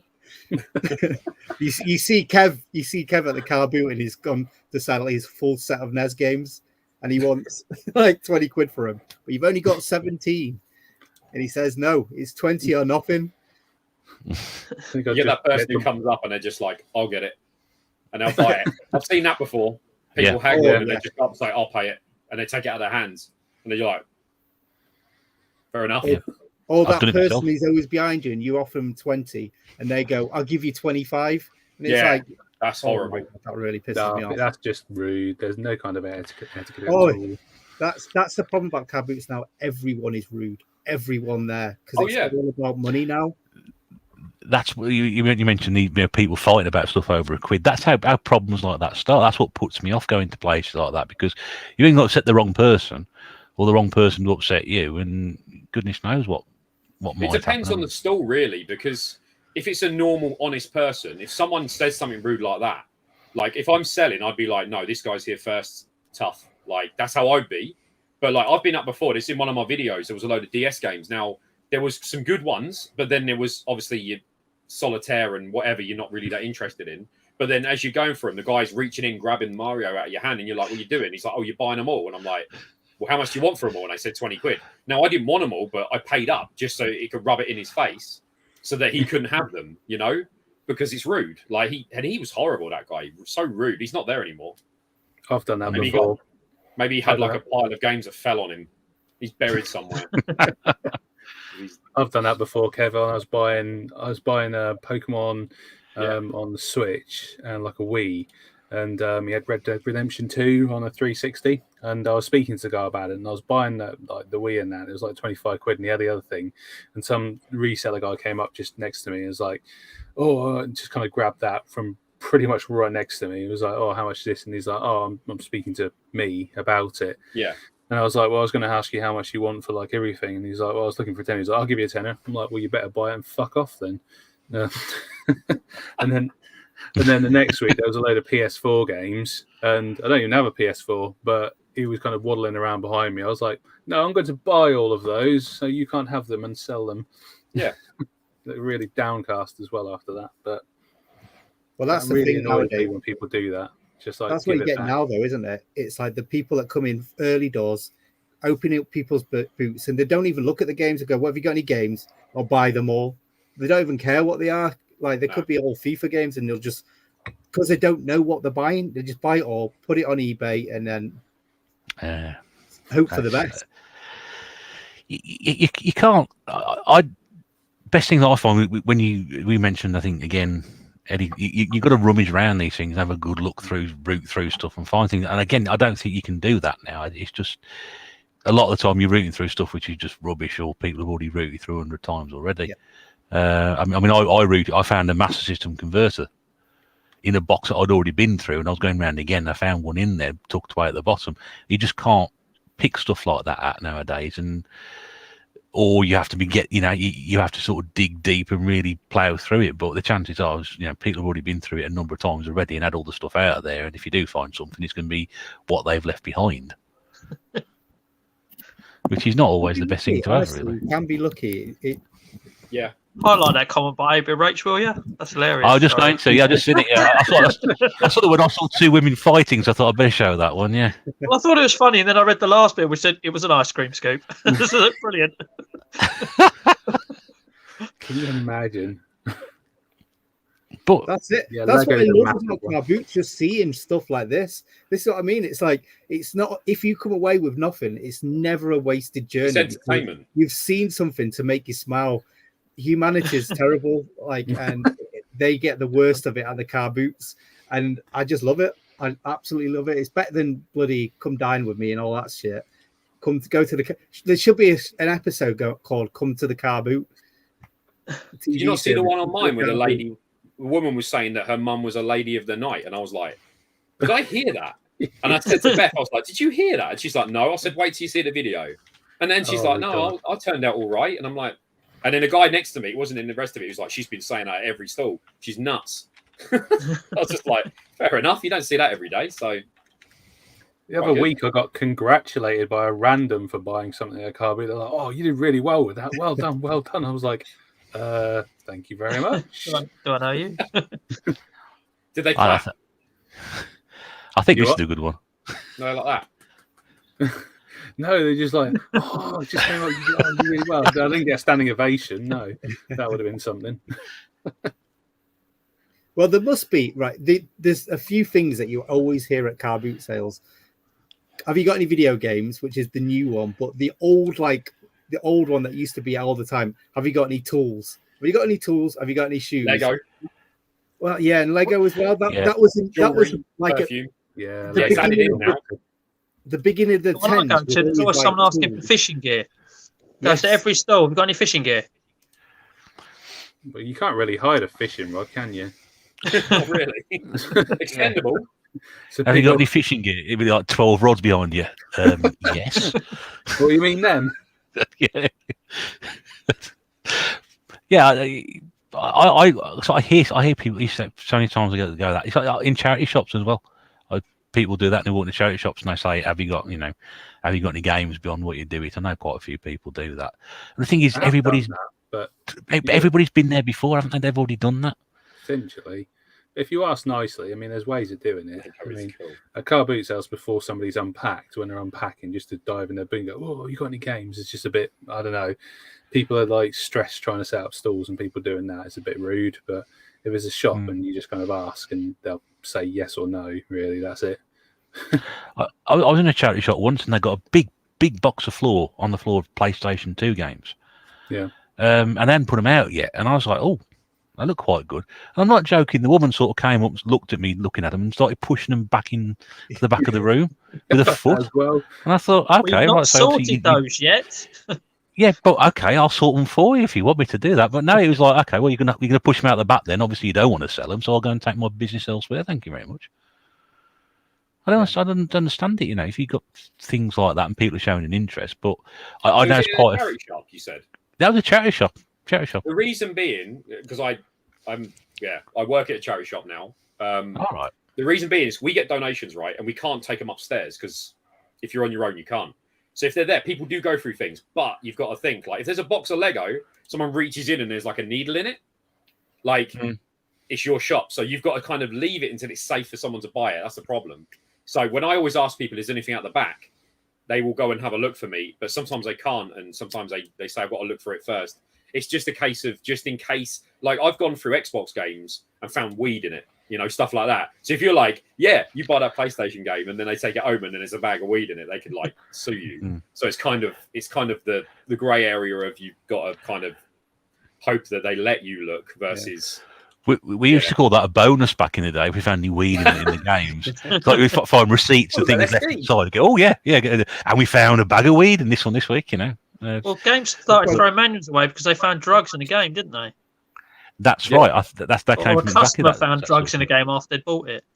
Yeah. So that's why they throw every single manual away rather than check. I just can't understand it. Just cannot understand that. But haggling in charity shops. Pedro's brought this up. I've got to mention Pedro's here. Hello, Pedro. Hope you had a good day yesterday. Haggling in charity shops. You get anybody? If you say you're working in one at the moment, Kev, you had anybody come in and do that before? Or loads of people do it, but it depends, right? Now, if I go to a charity shop, it depends on like the different places, the different companies. Some of them are fair. Like my shop is 4 games for 99p. You can't go wrong. Like you wouldn't haggle. You buy them no matter what. You just buy them. But then other shops are £15, like British Heart, and you go in and you're like £15. I can buy it in CEX and get a 2-year warranty for £15. So it's kind of. But if you're in there, they will take a haggle. So if you go in and say like, you know, I've got this for 15 and this for like £6, would you take 20? And they probably will. But you've got to be polite about it. Like people will be like, too much. You know, I want these 10 things that are worth 50 quid, you know, £5.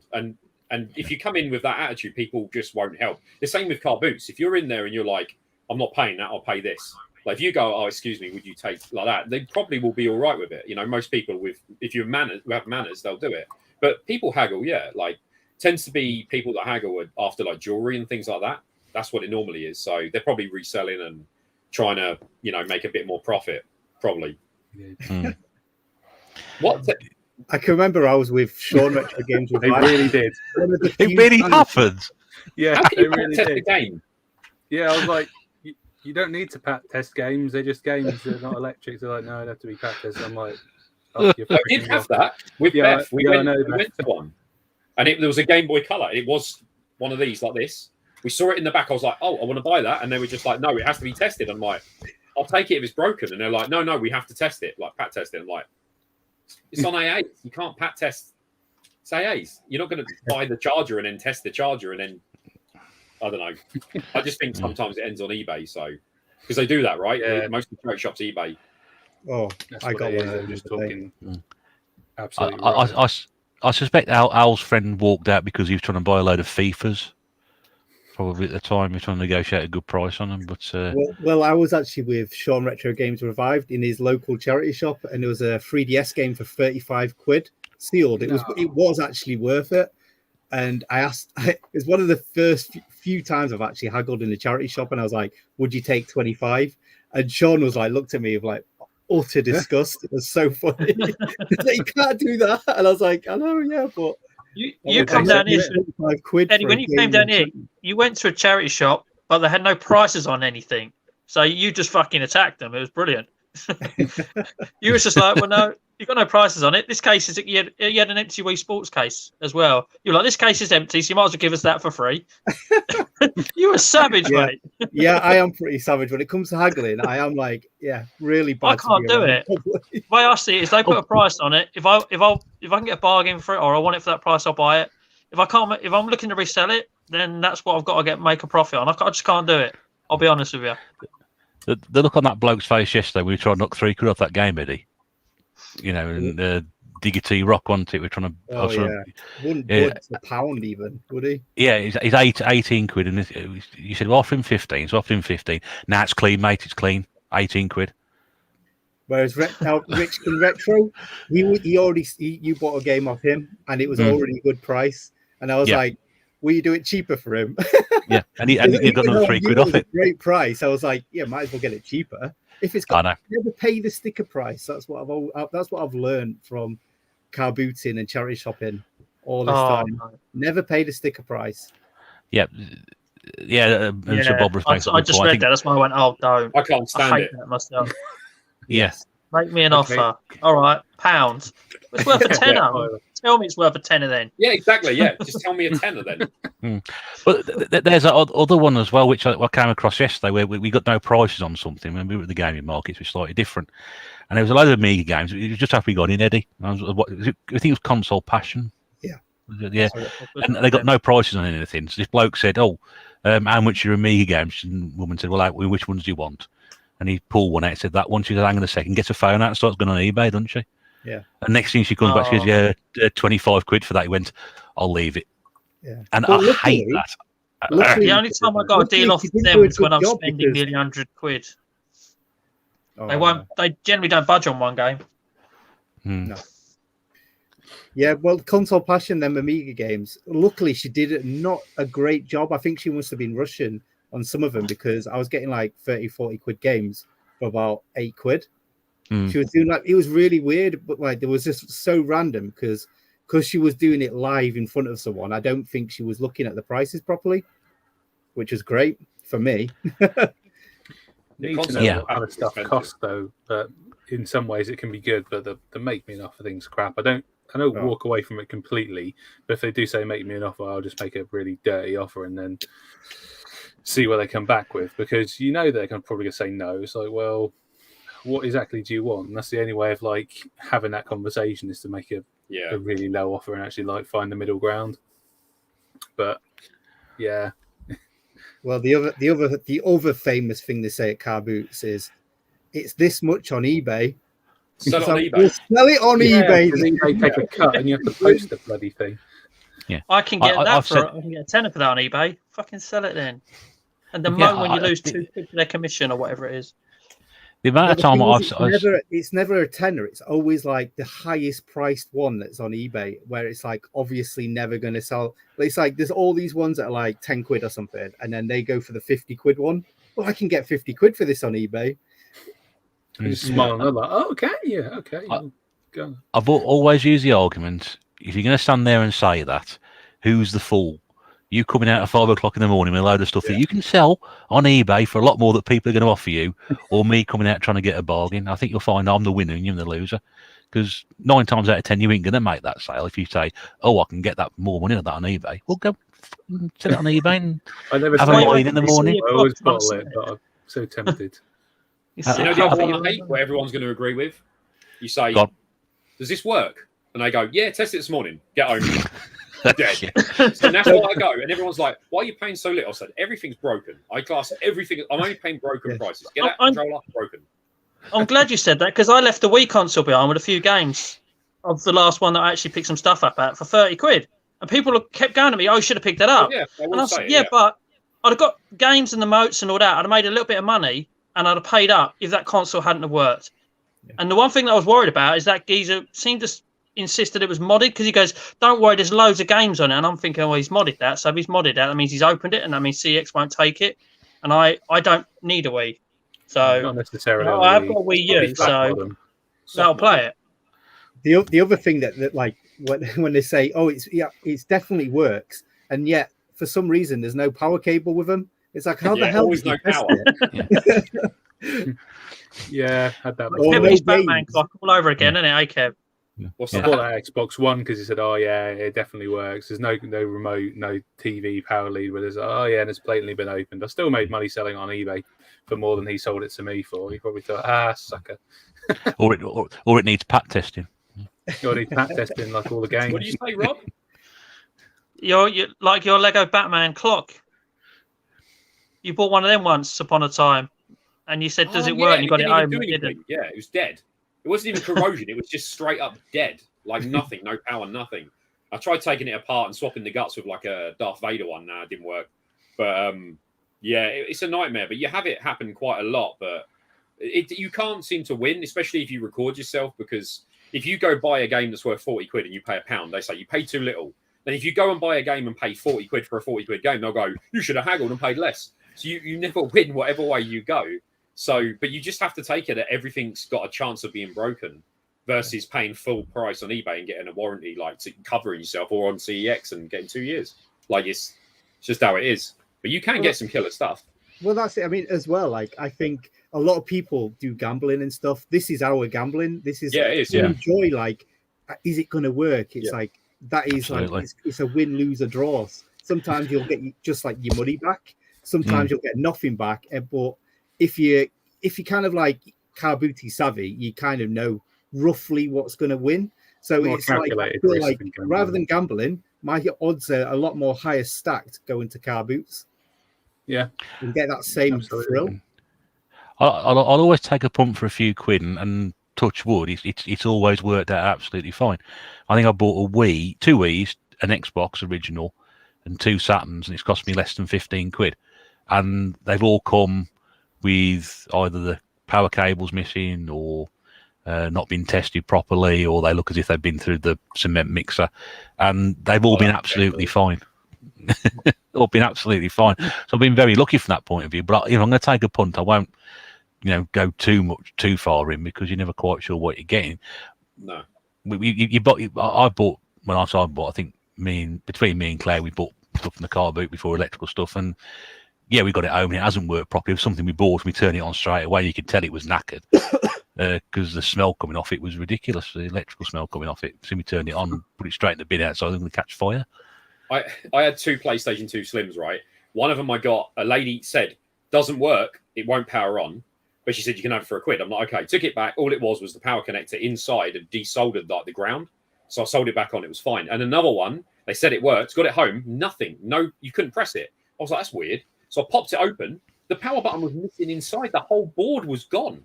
So they'd sold it, but there was no board. So you couldn't press the button because it didn't exist inside. So I was like, here's for that. But luckily, the power supplies are worth a bit of money. So it's not so bad.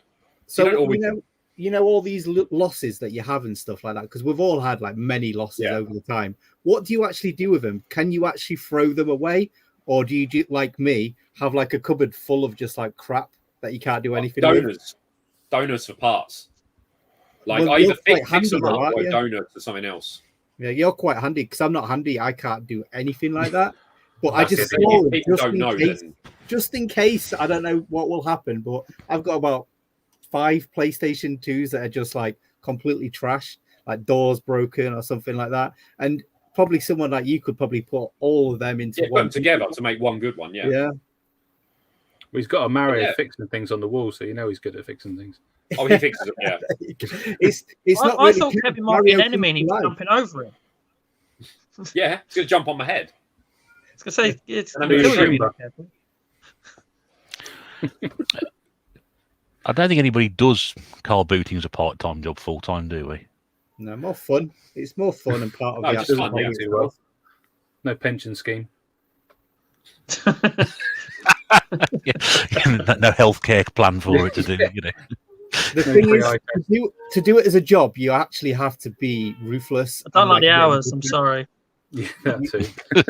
Can't say no. Yeah, you have to be an actually dickhead. There's too many people out there now to actually do it successfully, unless you're going into people's boots as soon as they open them. They're savage, and I can't do that. I can't do it. Person. No, I agree. It's not something that. Oh yeah, there you go. You want to see the Game Gear? I hate seeing me full screen. No, it's awful. Let's have a look. There we go. So Game Gear. I'm kind of doing a video on it. But yeah, the Game Gear she found at the car boot, she said it was absolutely trashed, and it was bad condition, but I've seen worse. But yeah, I converted it into. Wow, look at that. So we got an IP. I can't turn. Well, you know what? I can turn it on because I've got a wire down here. At the moment, so there's a battery mod coming out, rechargeable. But at the moment, it's USB-C. So the power board upgrade, the audio upgrade, IPS screen, speaker upgrade, fully recapped. But Has it been pat tested before you do that? I mean, technically no. I've got a friend called Pat who does the testing. Does that work? Yeah, absolutely. That's what it means, isn't it? Yeah. So that's not even a sharp on there, is it? Because it's so bright. Hang on. Oh, you had the angle. Yeah, we can see it there. Here we go. Yeah. See how loud that is? Like, so there you go. IPS screen, like, you name it, it's had the works. The only thing it needs now is the battery upgrades, but they're not coming out till next Friday. Hang on, Right. What day are we on? Is it Monday? Sunday. Sunday, mate. I don't know what. The thing is, when I work random days, I don't know what I'm doing. But yeah, so it's going to have the battery upgrade. Goodwin's doing a video on this. So I'm doing my own one, but it's going to be nothing like his. He goes in depth. I did that in my, so I've turned it into fit for the bin to like 300 quid's worth of gear. That's quality, isn't it? And you can add an VGA out as well and use it on the TV. Great bit. It's cool. So yeah. Come here. It's a hedgehog. It's not. Oh, sorry, you meant Eddie. Can we have a look at the pussy for Rachel? What? Yeah, there we go. Oh no, he's gone. Hang on, he's gone. Is he gone? Camera shy. Oh, The cat was like, no. the cat's agent wouldn't let me do it. I've got a message to say, do not show that cat. It's a bit of a shame. But that game gear looks absolutely fantastic, mate. It really does. I love the colour on it. Love the colour, mate. They do some cool ones. Like you can, that's fully kitted out. But as I said, you want to upgrade them. Like every game gear is dead. They're all dead. If they're not dead, they'll be dead soon. Like they've failed. Like you need to recap them now. But I know. Yeah. Thanks for reminding me. Yeah. Gonna sort Rob's out. I'm sending mine out to Kev next week or tomorrow. He doesn't want any upgrades. Just recap so it works again. That's it. I just want it recap because it's my childhood one, and it pains me that part of it's not going to be as it was. But at the same time, if I don't do it, I'm going to destroy it in the long run. Just like continually leaking. I mean, I could run a roll, put them in a bag, and then you could have both, and then. No, that's all right. I'm not that fucking. You're not that attached. No. Oh dear, sorry. Whilst you're on a roll, Kev. We need a swear counter for me, I think. No, it's all right, mate. Don't worry. It's after 9 o'clock now. Kane Deathbreaker's here, all the way from the States. Hello, my friend. Nice to see you back with us. Patch, the Retro Gamer's here as well. There he is. For calling in. He is the king now. The king of the car boot. King of the car boots. And we suspect Eddie's probably dying a painful death at the moment. Being clawed to death by his cat, or possibly even been electrocuted by dropping a beer on his laptop again. Oh no, he's come back. Pussy, I think YouTube just took him down because thought we were going X-rated. Too much pussy in the stream. Yeah, sorry, mate. There we go. Yeah, my computer. I don't know if this is going a bit Beth Bear with like a echo or anything. Oh shit! It's destroying the place.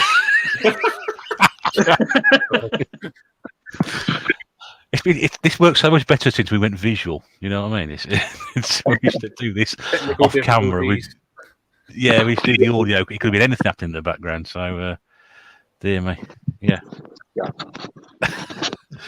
Yeah, that was Beth thinks. Yeah, there we go. So you want to see the pussy? There he is. There he is. What was that, Rob? Sorry.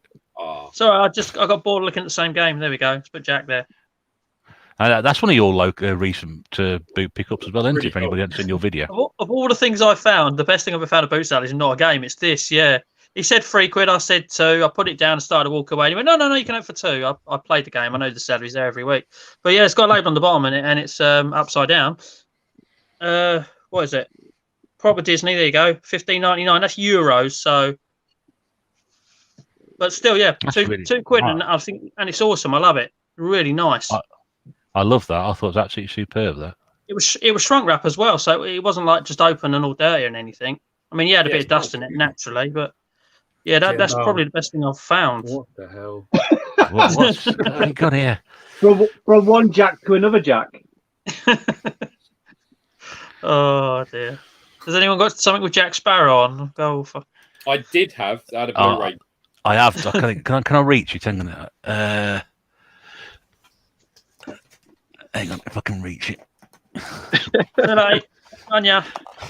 Well, there we go. Hey, snap. Oh, but It's the same game as well. Snap. He's in platinum though. He wins. Yeah, you win. I've only Yeah. got the platinum. Damn it. Yeah, hardly upgrade it. Yeah, Top trumps.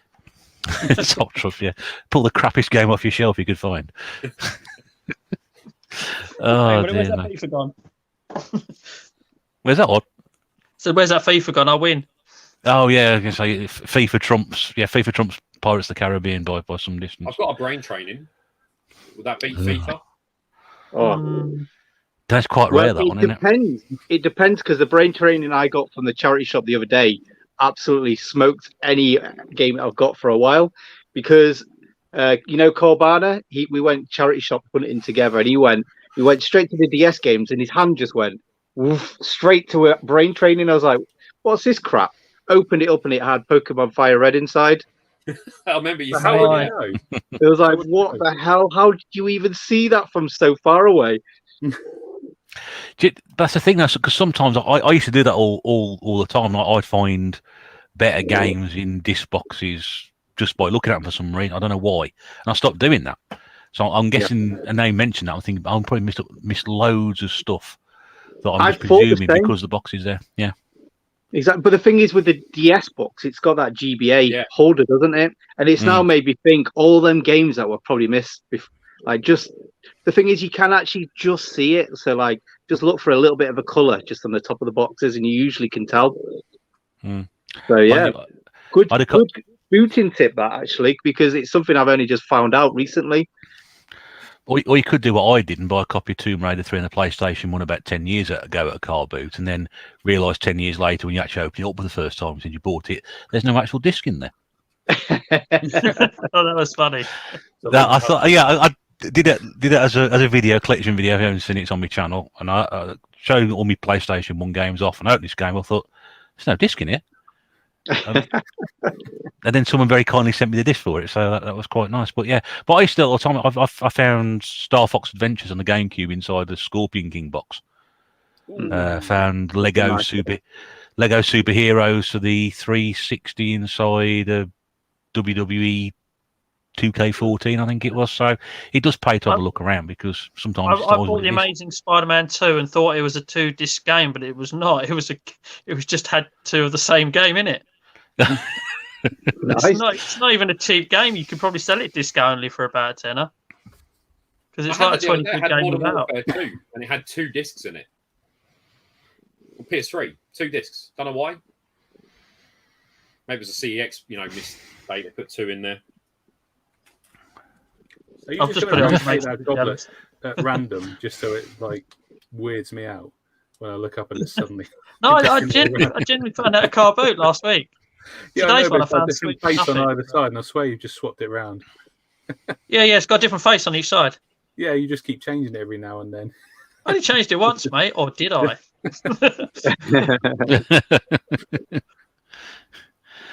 I never found a game in a system. Oh no, I have. I found. That happened to me twice. I found Sonic Jam in one of the Sega Saturns I got. That's nice. But it wasn't the original. It was a copy, and also found a copy of Ferrari F335 in a Dreamcast as well.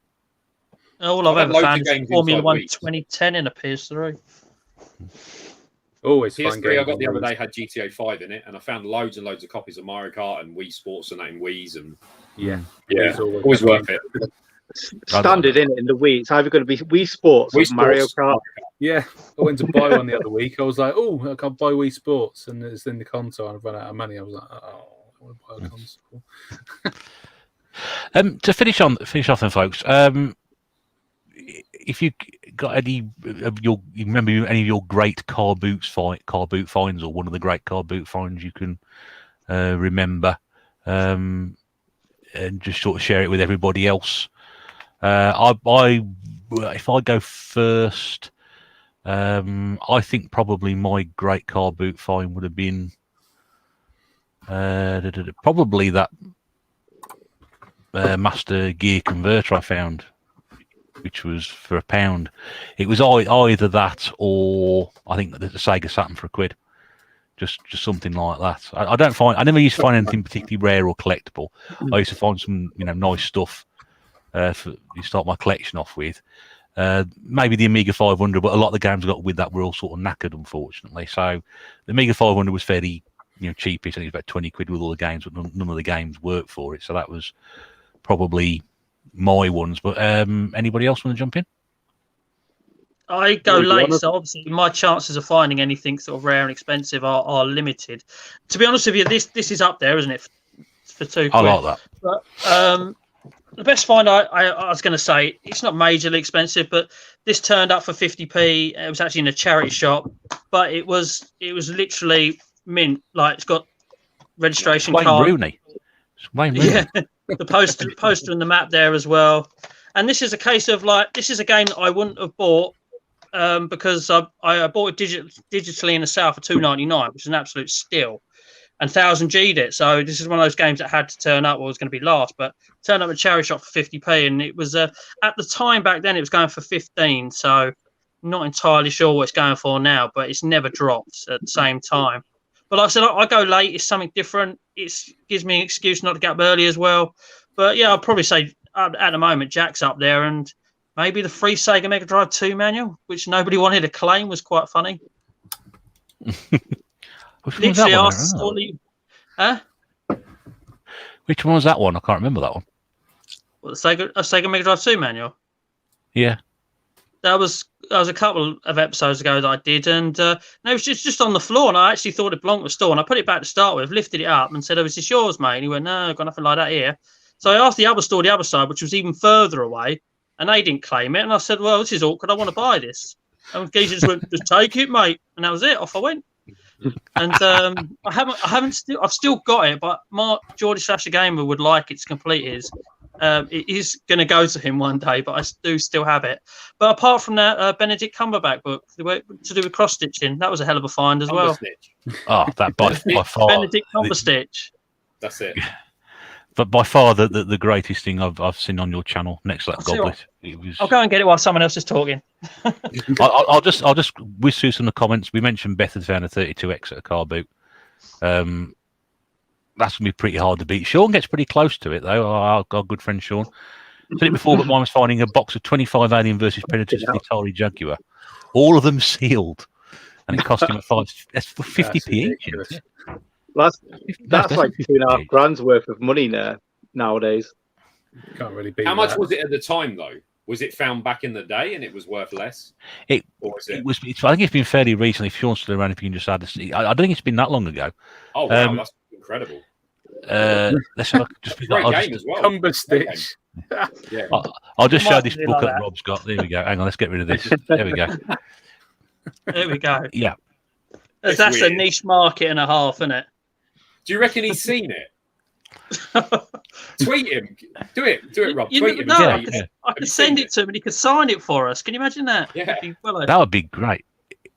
I can't imagine who that was actually ever aimed at. The nichest market ever. I've never remembered with a Hitler moustache as well either. It's very, very. That's one of the most random things I've ever seen from a car boot. That's absolutely brilliant. That is, really is. I don't think as long as I keep doing this series, I don't think I'll ever top it. I really don't. I think I've done now. I'd love to see. I'd love to see you get something that would top it. That would be brilliant. Retro Chefs here. I'm not sure what the problem is commenting, mate. I don't know whether it's just YouTube or not, but nice for you to pop in, mate. Good to see you. Talking about things we found at car boots. Pedro Memotech 512 mint condition. Best find tat. What machine? Does anybody know what one of those is? Never heard of it. No. Sounds like a scanner. If you got anything like that, if you know what it is, Pedro, just let us know, because I'm sorry, I've got no idea what that is. Anybody else put anything in there? Horatio Van Basten. Non-working Wii for £3 and 27p and an Elvis Greatest Hits disc in it. I love that. £25 at a time, Kev. They were selling that. That's pretty good going even back then, really. Yeah. It's a great game. That is probably the best find anyone's ever had. Must be. Yeah.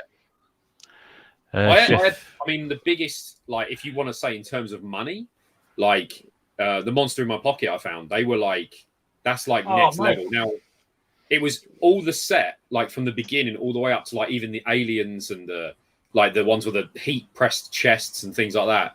But it had stuff in there that was like known as prototypes, and the group's never even seen them before, like researching it. It was to the point where there was single ones in there worth 150, 200 pounds each for one. And these bags were like this big. And it was like 4 or 5 bags of them. Like it must have been about $2,000 in there in little rubber figures.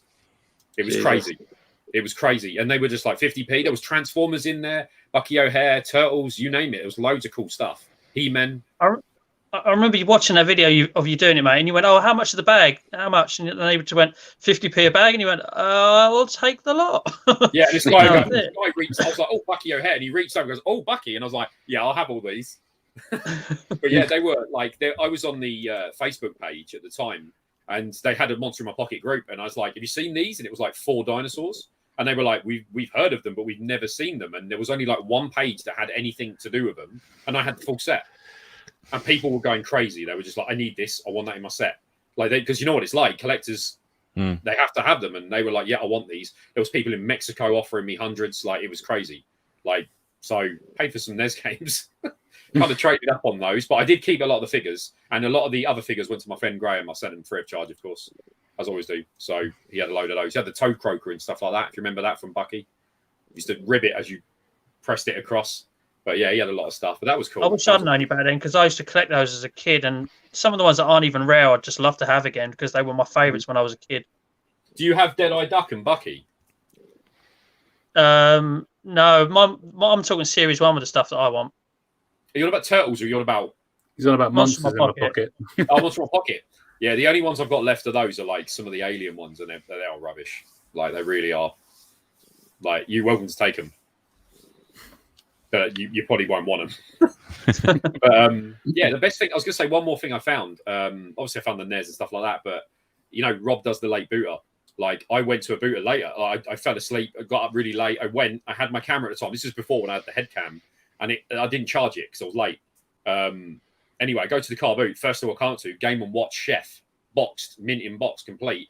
And I was like, I just saw it. I was like, oh, no one saw it the whole day. They'd gone round, left it. It was quiet. And I just, how much? And they were like, £1. Like, yeah, cheers. So I was like, so it can happen. You can go late and find a Game & Watch because some people just don't see it. It was brown, blended in, and it was box complete, paperwork. Even had the batteries, you know, the little battery pack, like, the packaging for it was even in there still. They said they bought it to use on a holiday to like Spain. You like took it once, used it once, and never touched it again. I was like, I can't complain with that. That was a killer one. The Memotech computer, very quickly, that's what Pedro said, really rough computer. Sold it for nearly £1,000. It cost him £80. Although Steve said Memotech was actually a British company, which was then sold to the Russians. And it was an aluminium type thing. So I've learned something tonight anyway. There you go. I didn't know that. On that one, yeah. Yeah. Anybody else with great finds at the car boot before we wrap up, folks?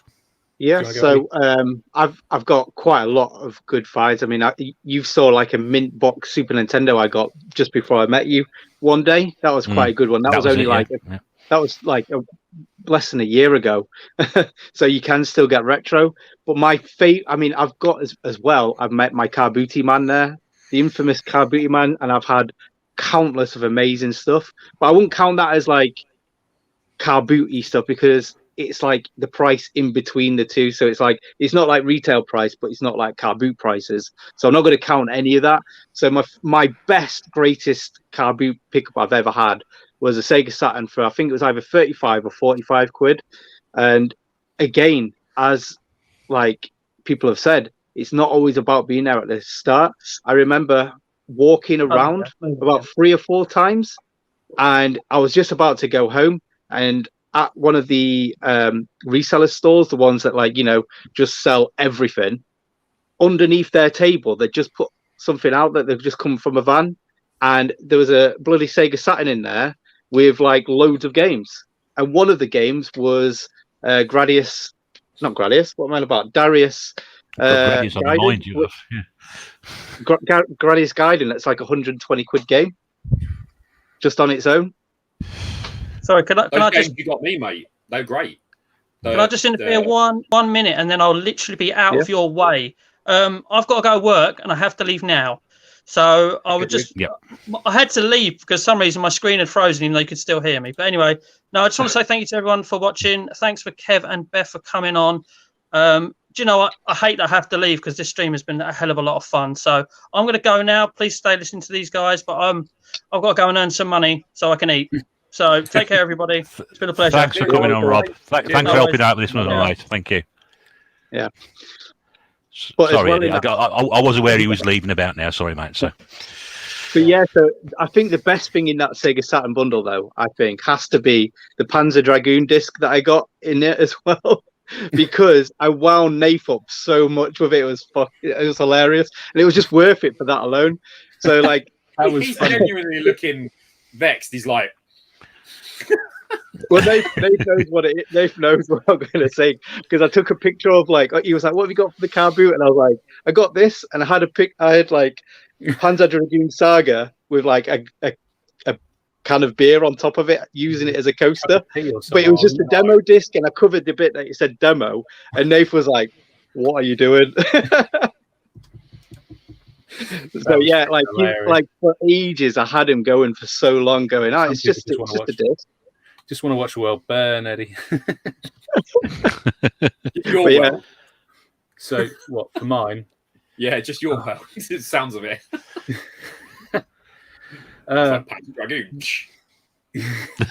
My one of my best car boot sale finds. Everyone's talking about going late and get one. This was late as well. There's this car boot sale they have, and it doesn't start till 11 o'clock. And I got there late to it anyway, and had walked around about 3 or 4 times. And it was one of these, I think it was a house clearance store or something like that. And I saw this like green tub on the floor under the counter, and just with something poking out the bottom of it. And it was a Spectrum Plus 2. And it had all the bits in there, and it worked amazing. And I asked the guy how much he wanted for the box, and I think he said like a £5. And I still haggled and got it for £4. I think we had one of these plugs in that looked like the end had been cut off, so it was one of these power things, and I thought that was the power supply for it without looking into it. And I was like, "Oh, I'm gonna have to source another power supply. I'll see if I can get a little bit off." So I got it for £4, and then the power supply actually for it is this massive brick, like really thick cables, and it was all there. Got it home, turned it on, worked like a dream. So yeah, and that was at a late car boot sale as well. That was like probably about 45 minutes into it. So this stall had been passed by hundreds of people, and it's just sitting there, and nobody had gone for it. It's crazy. It came with a load of joysticks, other stuff as well. It was just absolutely fantastic. And I got one down off my shelf because this is probably like from when I first started doing car boot sales, after somebody kind of inspiring me to do it. The first one I went to, there was a guy who just had a load of games and just selling them off. And I got this for £1. Nice. Oof. I had that before as well. Carmy Den. He had loads and loads of games, and like I didn't know what I was looking for, what was kind of like going on. I just thought, I've never seen that game before, never heard of it. I need to have it. So yeah, that was one I just picked up at the time, and just so glad I have, because now it's about £50 I think now. Although it is the American one, it still plays. It's just exactly still worth it. Yeah, and it's a Kami as well, so it's priceless. Yeah, exactly. But for £1, amazing. So yeah, there's so many, but I think those are some of my one of my best ones being the Spectrum, but that one, just the car boot sale after I started going and finding so much, like that was just a heck of a find on that day. There was that stall I went to, and I had £50. I spent the whole £50 on one stall. Do you remember that one? It was like he had a Game Boy SP, the NES one, £1.50. I was like, oh, yeah, we'll have that. And then it was just like controllers and sealed Xbox original games, sealed 360, you name it. It was like, and he has to have more and more. And he was like, oh, there's this Atari, £20 with like 50 games. Yeah, okay. And just kept going. And then I was just like, I run out of money. Otherwise, I'd have just spent more and more. But like, that was before all the resellers went. So you didn't have to like rush. You could just go, oh, yeah, I'll have that. And I'll have that. And then I got there was a bag of DS games. And he just went, oh, you can have the lot. And it was the PS1 games as well. there was like a whole folder of loose PS1 games, but it was like all the like Street Fighter games, you name it. It was like a $5 for like a folder like that thick, full of them. Amazing. And there must have been about 100 games in there. And then again with the Game Boy and DS, like I was taking hours. I was a Game Boy in there. There's 2 DS Lites in here, and then a stack of games and Game Boy Advance games for a $5, and you're like, you don't get that often. Like that was killer. That was just takes one stall, doesn't it? One stall that makes it work well. But that's you don't want to sort of spend all your money at once, but with something like that, Kev, you can't. Yeah, you kind of go. Actually, just remind me of like one car boot. For me, it was a personal like something that I've been looking for the longest time, and it was like fate because it was the first stall I went to. I got the R2D2 Xbox 360 with the controller, and I was like, and it was a tenner, and it was, and I was like, I've been looking. I was so close to like getting enough credit to buy it, and it was like at the first stall, and I was like, amazing. After that, there was nothing.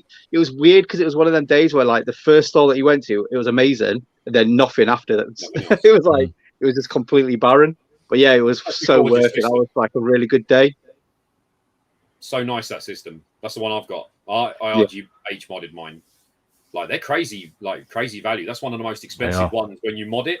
Like they sell for like £300-400. Like people go crazy for that one. But like as it is, it's a steal. £10. Yeah. Well, you just wouldn't. Would you? You just wouldn't leave it there. You'd have to take it for that value anyway. You know, just for the design of it. There's something you can't beat. If you actually looking for something and you find it at the car boot, that's like the greatest win ever. I see.